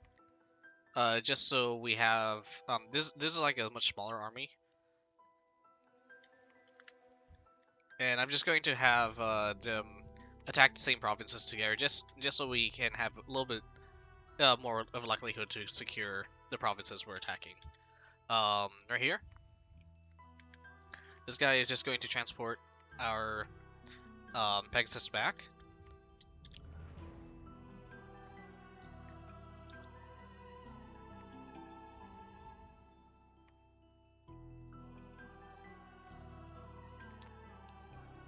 And I'm going to recruit 2 Windlords. And let's see, how much longer? And right here, we can see that the first palisade's almost done. I'm going to send this researcher. How much research points? Here's what the 16 whatnot that means, actually. I'll have to look that up later. So, this fella is going to march here, and he's going to build a laboratory. And we're going to use that to start recruiting more mages. Alright. So because of that, I'm just going to go ahead and end the turn here, and I'll see you guys for turn number 10. Howdy y'all, welcome back. We are now on turn number 10. So let's see what we have going on. Okay, looks like Marion got attacked by some independents. The construction of the palisade is completed. That's wonderful. Alright, so let's see what's going on in general with Uh, is not having a really good time right now, it seems. Well, he lost his commander, but yeah, all these sacreds just scattered. On the bright side is all the sacreds survived by the looks of it, unless they died during the retreat. But yeah, that kind of sucks. Let's focus on Okay, only expanded once this turn. Maragon is just decimating everyone. He's just sending out as many paladins as he can.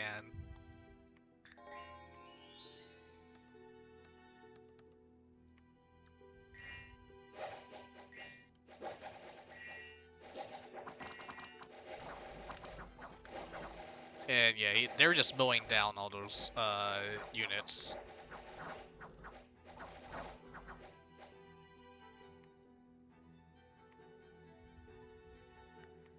Man is simply okay. Now he's using Tower Guard to expand.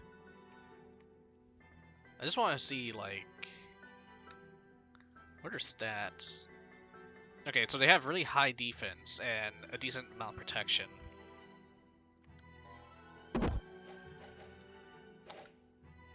Wait, oh, they have crossbows. Okay.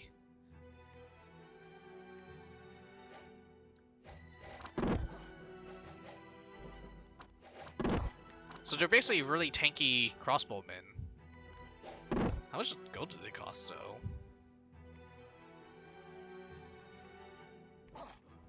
Well, either way, Nick is expanding really well with it. Although it's slow, he's having no issues expanding with ranged units. Honestly, I didn't even realize that was a strategy. Okay. Maragon, yeah, no issues there. No issues. And got attacked by some direwolves. And this right here kind of sucks, though. Let me see. Is that an important province to him? Okay, that's like... Yeah, that's one of our provinces we want to use to kind of connect with each other. We'll grab that back with not too many issues, though. Alright, I managed to get this province, so that's great. Alright, let's see how I did. So, I just kind of like double stacked my sacreds here. Yeah, I really just needed just send in one unit, it seems. But, yeah, the RNG is more on my side when I have more units that way. Right here. No issues. And right here, also no issues. And let's see Yomi. So Yomi is currently expanding with mostly their co-onis. Wait, shouldn't you be using like Aka or Owl Onis, I think? Because these guys don't even launch any fireballs. I'm really curious what they're trying to accomplish here. Or are they using Onishogo? Like, what is their... How are they actually trying to expand?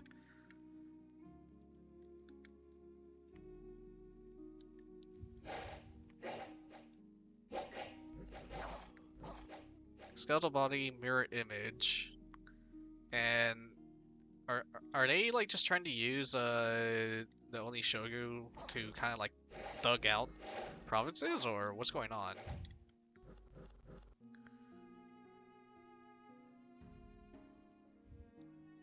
Huh. The thing is, if you have like all this chaff units, and then you have like a commander who's supposed to do all the work, I suppose, then it's just gonna cause morale rout. Now, I'm not sure if it's an issue with them being a disciple or not, but if I was playing as Yomi and I was expanding with them, I just use nothing but Dione. Give the Dione like a constructed helmet and just bless themselves and just go in.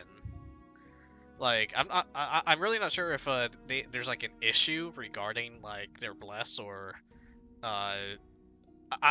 once again that's the only battle I've watched. I'm really not sure how Yomi's trying to expand right now. Let's see.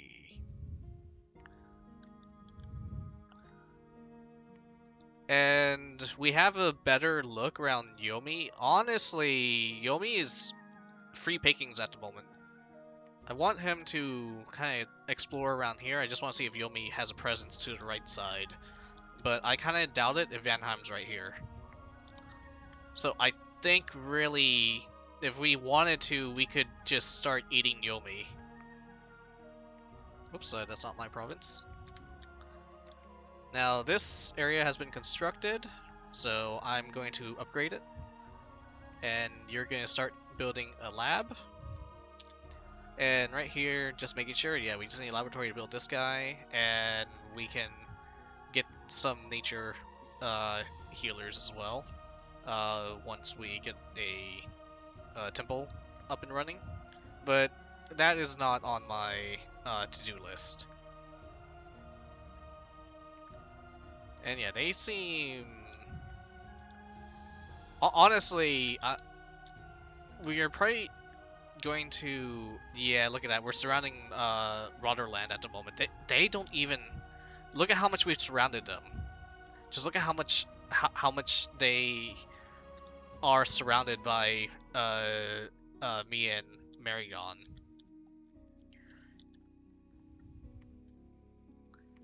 Alright. They said they wanted this province, so we're gonna keep that our end of the deal. They literally didn't say anything else about these provinces during the negotiations.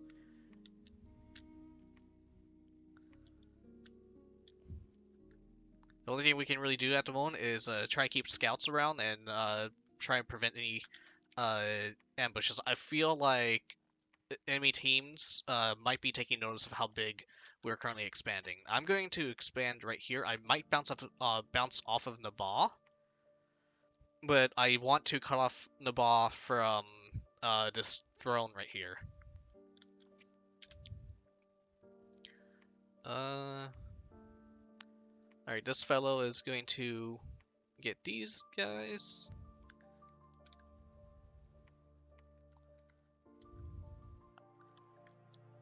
And I'm going to send them right here to get this province, and I'm going to start sending I'm going to send all my ground units right here to tank the long dead horsemen, and then I'll have my next round of wind riders to take out the rear.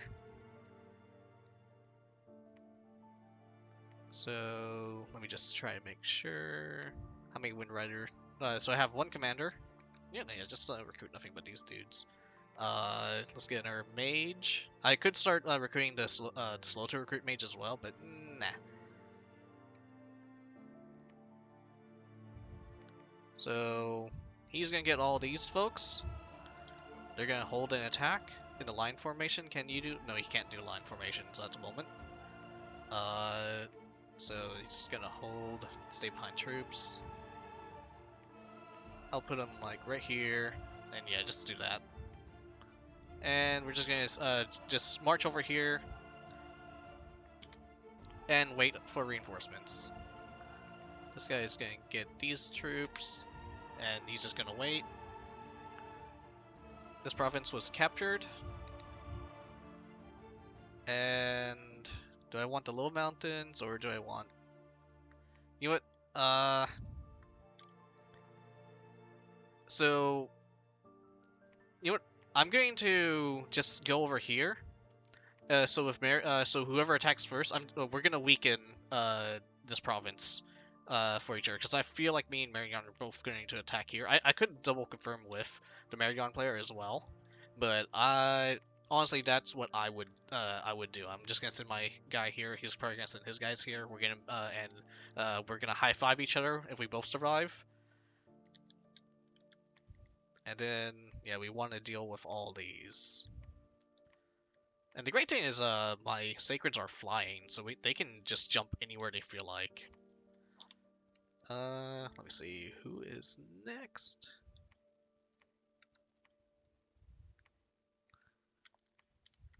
He's currently building palisades. This guy's filled. Alright, let's just get a regular commander here to ferry these troops around. And this guy is going to fly right over here. And I'm also going to try border my ally right here. And hello? Hold on. A vampire has been ratted out of his nest by the local fanatics and now seeks your protection. Hello? Hi! Hi, how are you? Hey! You want to get some blood slaves for me, right? Hey, what's up? Alright, hey. Let's go ahead and bring you to the capital. You're under my protection now, and let's go ahead and find some blood slaves for our nation. Alright. Thank you for joining our cause, Lyduk. Yeah, something like that. Thanks. Hey, what's up?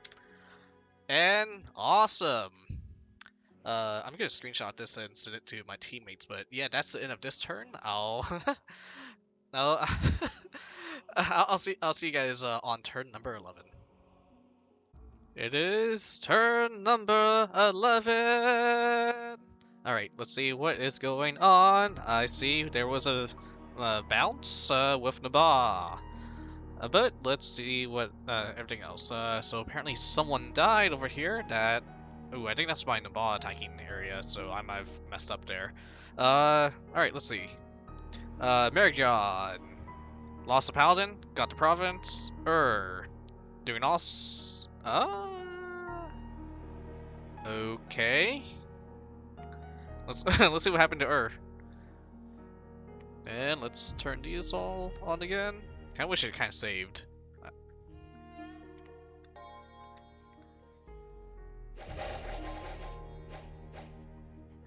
Okay, so she took an arrow to the knee and decided to run away.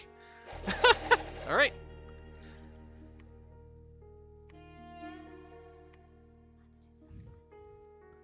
Okay, here we have Satis.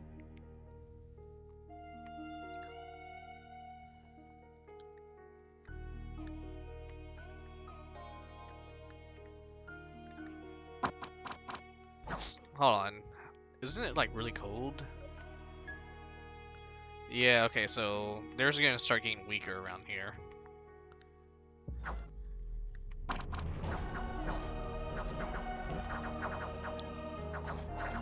But their troops are still doing really good. I'm guessing, yeah, these sacreds were just spooky.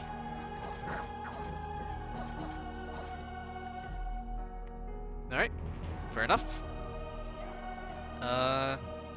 Let's go ahead and see this.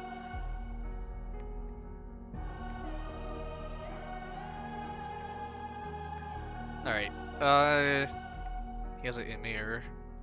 Alright, let's see how Nabah deals with everything.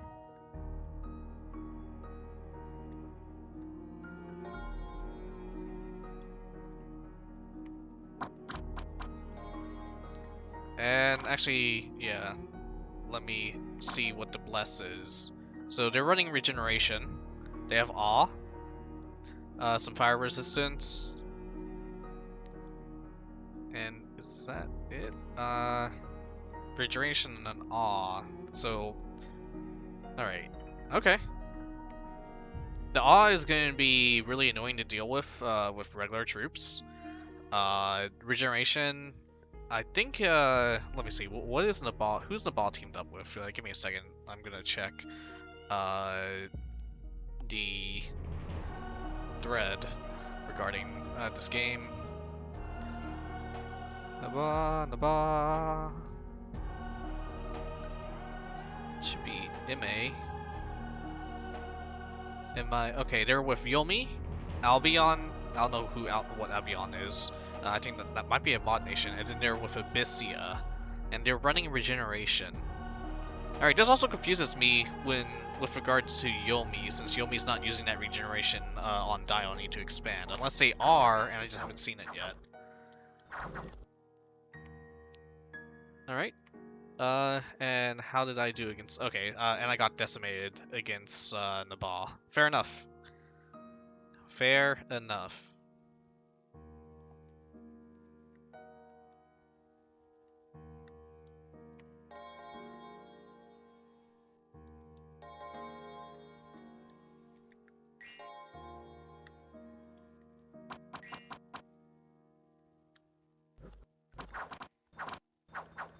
So we didn't go for the commander.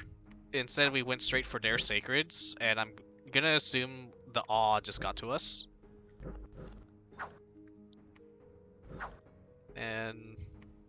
But that is a little disappointing.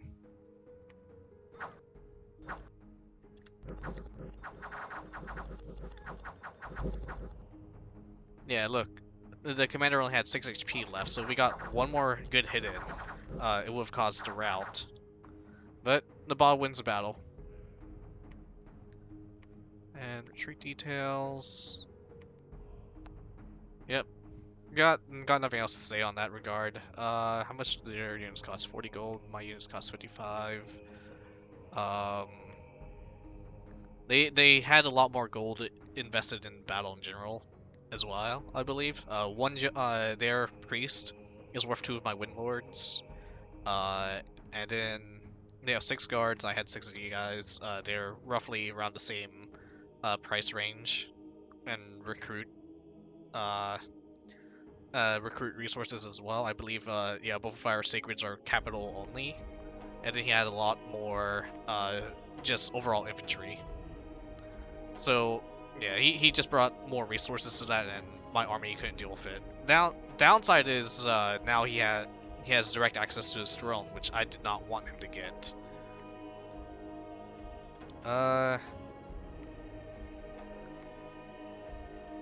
There's LA Marion. Do we have that? Versus Independence. Okay. They're expanding of Hands of Justice. And they took out... Okay, and they took out Ur's army. So this looks like a bounce. And oh, look at all those crossbowmen.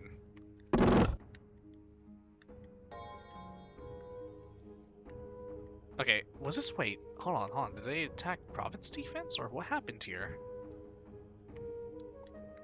Wait, no. It said Ur attacked first.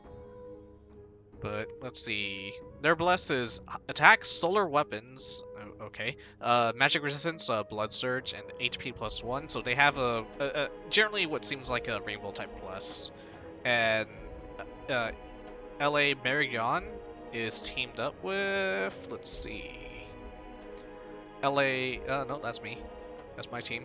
EA Vanheim, LA Vete. I think that's like late age Roosh, and then they also have EA Lanka on their team. Alright, so they just have a... Alright. Just a typical, we're going in with Sacred's Bless. Kind of like what my team's doing.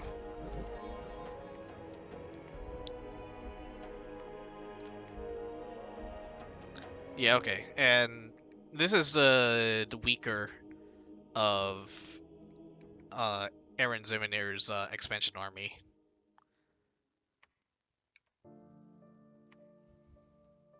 But as we can see, we're also our borders are starting to be set now, and once it comes around the start or middle of year 2, or I guess year 1, then we're gonna start going to war with our neighbors. Right now, these are just skirmishes. These are all bounces. Let's see. Our Armageddon's doing just fine. Is doing decently enough. Okay, yeah. And this was about we just saw.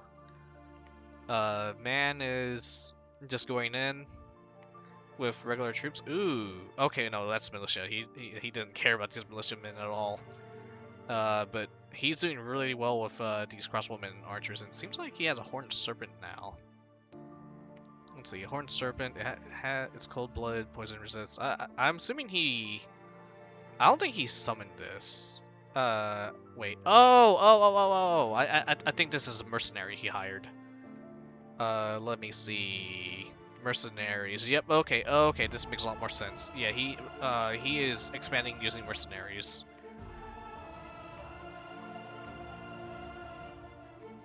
Let me see.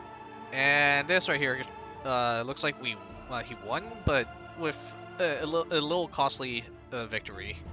But I think, yeah, Bone Readers are really decent to get because they're Death Mages he can hire now. And yeah, for the most part, now he has Death Mages.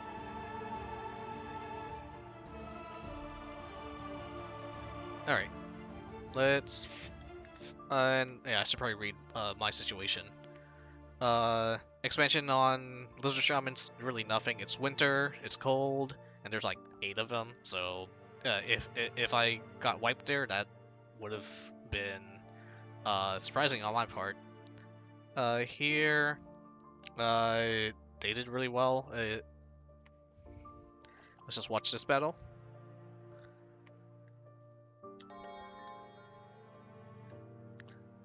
They got 2 mounted commanders in the back.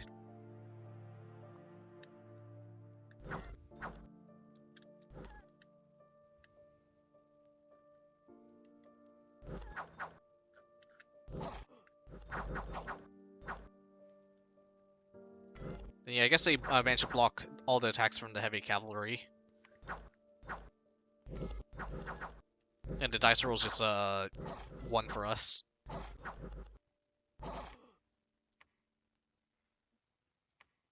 Let's see. And we were beaten.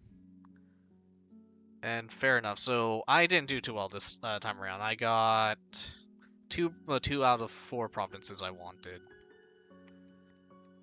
It's still a net gain, but dang it. The laboratory has been constructed, so we're gonna start recruiting mystics. Let me read this again. Yeah, we just need to take out the barbarian chief, and the province is ours. Seems like this commander is cursed for some reason. Yeah, I'll just have him go and have this one dude. I wonder if that might cause a morale route, though. I'm not too sure. But, oh, I also have these guys and this army. So let's go ahead and do this. Guard commander. Let's put him directly in the back. This guy. Don't put the blood saves here, and I'm just going to have him research for now. Oh wait, oh, he sucks at research. Ah, right. I think we're how much drain do we have here? Drain number 3. Okay, so I should probably send him over to here now that he dropped off these blood saves. I could have also technically just moved him there to begin with, but oh well. And I think I'm going to start blood hunting this province. Might not be the best idea, but I think because it's going to hurt my income for a bit, but for the most part you do want to blood hunt in provinces with like 10k population.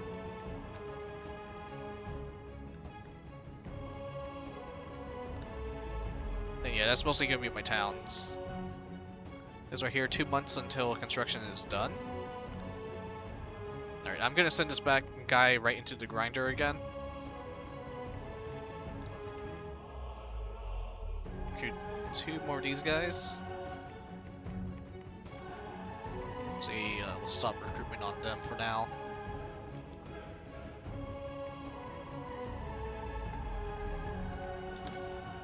I want him to actually site search for me.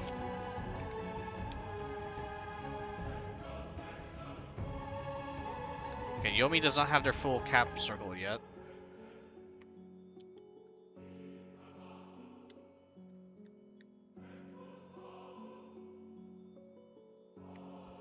This army is going to be sent here. Hopefully I can cap the area. And I'm actually worried about Nabal. Because their units have stealth. And when you have units that have stealth, that means he could already be inside my cap ring. I mean, heck, I already have scouts inside my cap ring. I know that. But what I'm worried about is when he attacks, he can if he knows what he's doing, he's gonna hit like all my everything at once, and it's gonna be annoying to try and catch them.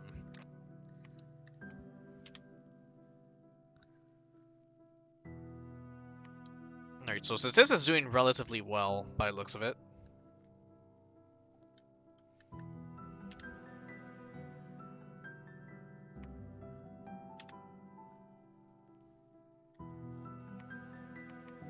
He's gonna grab these guys.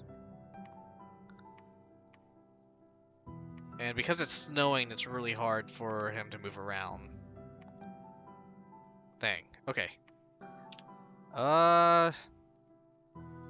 Yeah, you know what? Let's just go ahead and get more, of the Lancer dudes. If not, I could recruit Myrmidons. I believe they do a little bit more damage. Yeah. How much is protection? 11 strength, 12 attack, 13, and decent protection. Yeah, okay. But they cost 50% more gold. And you know what? I have gold, so let's just recruit a handful of them. Same with right here. Actually, no, I just want regular dudes for now. How much strength? 10 strength, 11 strength. Okay. What's wrong with it? Alright. And I think we'll end it for this turn. Alright. And hopefully, once this war gets started, we don't get eliminated first thing. I've had some really bad luck with Disciple games, in which my team always gets eliminated first thing. But, I'll see you guys for turn number 12. Welcome back, everyone. It is now turn number 12. And it is the start of spring, and I guess the end of the first year, or start of the first year, I guess, of the Ascension Wars. Let's go ahead and see what's going on. I've been getting quite a bit of instructions from my teammates. We're still trying to figure out who to go to war against, but right now our targets are still Rotterdam and the statist that's south of us, but we also painted a new target via negotiations to LA Marion, which will be to my east. But for now, I think we're going to focus on trying to get our borders fully settled. Oh, and here we go. We can see, I believe that's Raga and Marion fighting each other. So, did we actually get attacked here?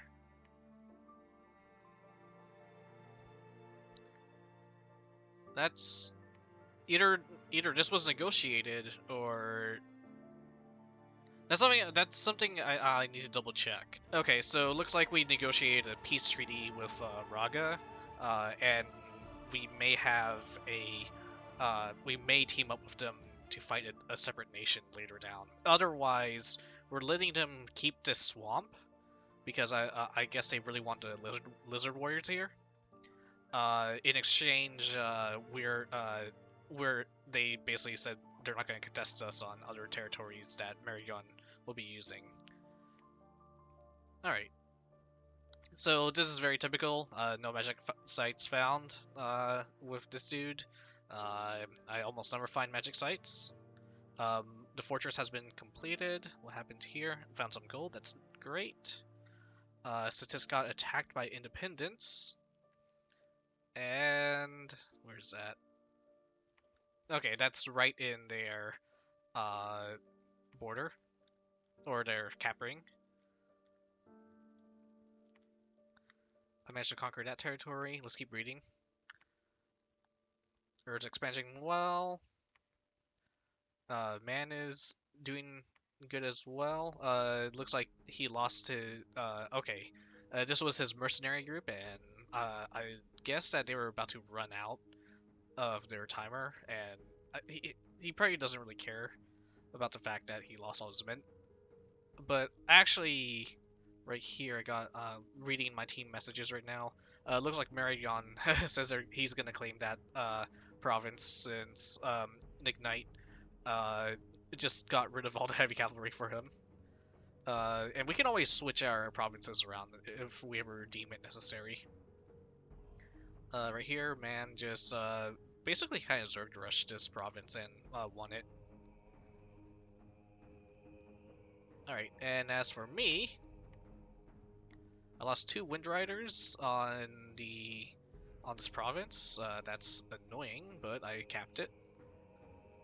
Looks like I failed to capture the Undead province. So that's super annoying. Let's see. What exactly happened?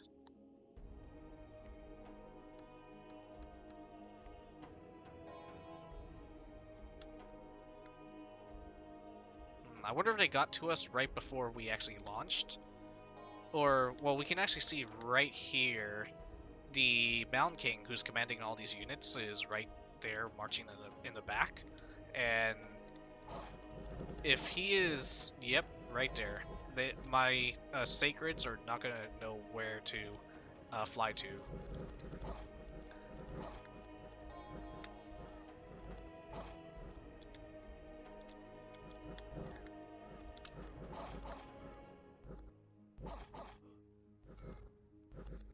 And they got caught immediately. So, that sucks.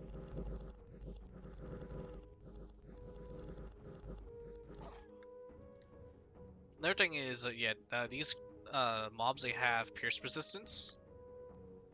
And I believe my units mostly have, let me see. Yeah, they have the hoof and the lance, and yeah, so the lance does the majority of the damage.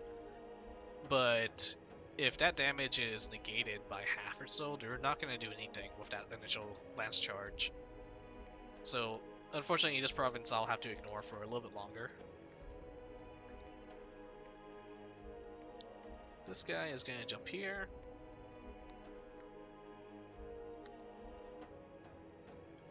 And is this another province I failed to snap? Yep. Man, these bear tribes, they are decimating me.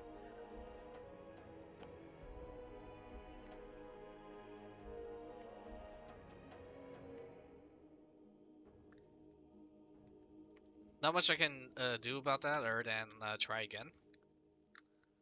Okay, and here is Yomi. Now we see how Yomi expanded. They do have a Dione right here. But once again, I think they could have definitely tried expanded a little bit more if they, like, I feel like they should have at least gone, like, to here. But we now border Yomi. I haven't gotten any orders to attack Yomi yet. And yeah, right here, late age Meridian would be one of our targets. It looks, I guess we might be ignoring Mikulin. I haven't heard anything about LA Ohm. And yeah, here we go. This is why we were negotiating. Raga was about to cut us off right around here, but the negotiations were for Marion and Man to kind of connect this way. That way we don't have to rely on just the straight right here.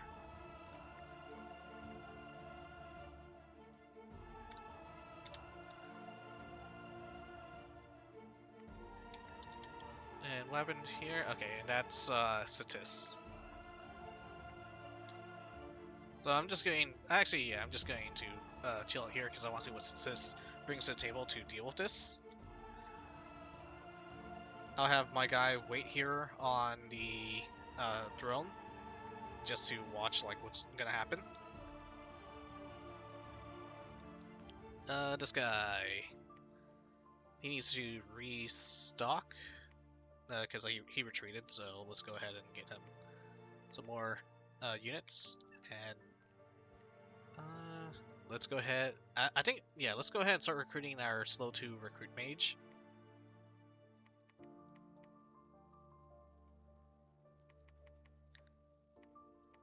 And I want to try out the Myrmidons and see if they do any better compared to uh, the Kabas's. I don't know how to pronounce that once again. Uh, and to help with capturing this province against undead.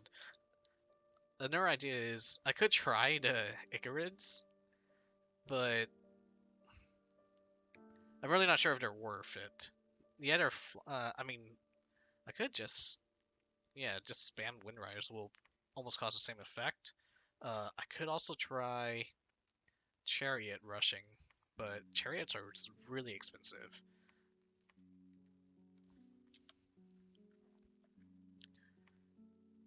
Alright, the Palisade's almost done here. This fortress has been completed. And let me see. Where's the blood hunt? There it is. This guy's gonna start blood hunting. I'm gonna tank my economy a little bit because blood hunting does not like no one likes it when you blood hunt. Like your population really hates that. But we need blood slaves. We're gonna need to sacrifice things for the greater good in order to attain godhood. This guy is going to go ahead and just research. And yeah, my construction is done. And now I get to start looking into... That is a really good mage, holy crap. This is a nice little rainbow right here. I can make tier 2 magic items now. Fire and jars are really great. Salt, I haven't really... I'm not entirely sure if they're too good or not, but I've heard strategies about using this on particular army, like enemy armies. Let's see. I can get underwater now if I really need to.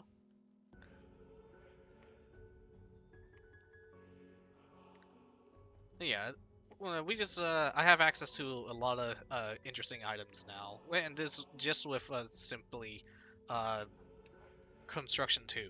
The main thing I was gonna do it for was to make some quills, and I'm gonna need this mage for that. I did also want this mage to uh, what's the word I'm looking for? To site search, but maybe it would have been better. Might be better if I just make a mage engineer then. And is he slow? He is not slow. Let's just get a mage engineer real quick, so I can get him to constructing quills immediately. And then next time around, I'll summon Oriad.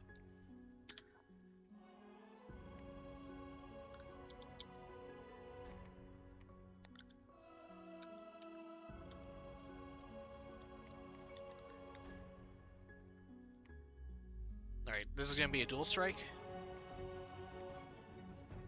And you know what? Let's just try this. This might be a sacrifice, but it's a sacrifice I'm willing to make. Actually, nah. Let's send both here.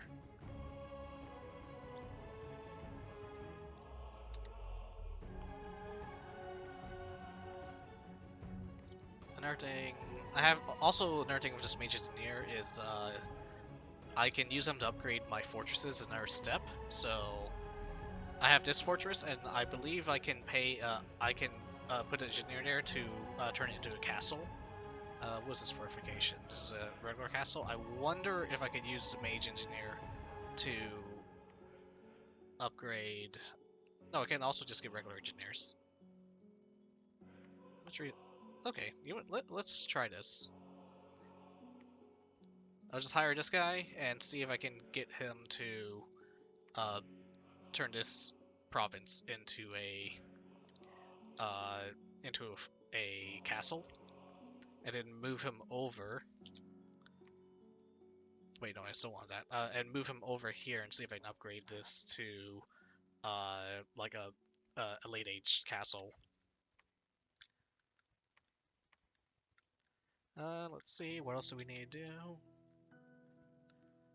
Alright, this fella.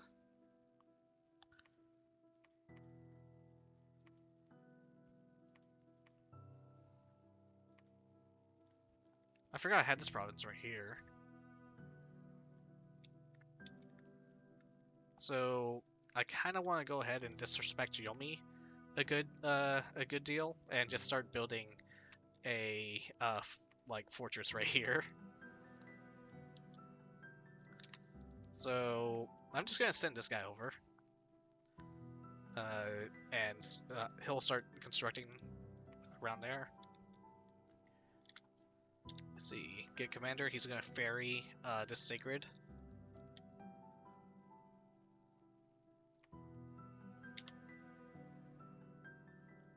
And this is just keeping an eye on, like, just Yomi in general. Actually, and this guy, I'm gonna try to have him seek out where Naba's capital is. Alright, can I do anything else? No. I have a lot of spare gold though, so I'm going to upgrade my PD to everything, like most everything should be 5. You know what? Nah. It does not make a difference. This does not make much of a difference. Like, they'll stave off some independent attacks from indies, but it's not gonna do anything against an army. Alright, and I think that's it. Alright. Not much this turn. It's more just planning for the future, I guess. And that I think I'm gonna end the part 1 of the series here, and this is going to be posted once turn 24 is done, probably with the actual game. And yeah, I'll see you guys next time once I compile turns 13 and 24 together, and turn 36 passes. All right, I'll see you guys around.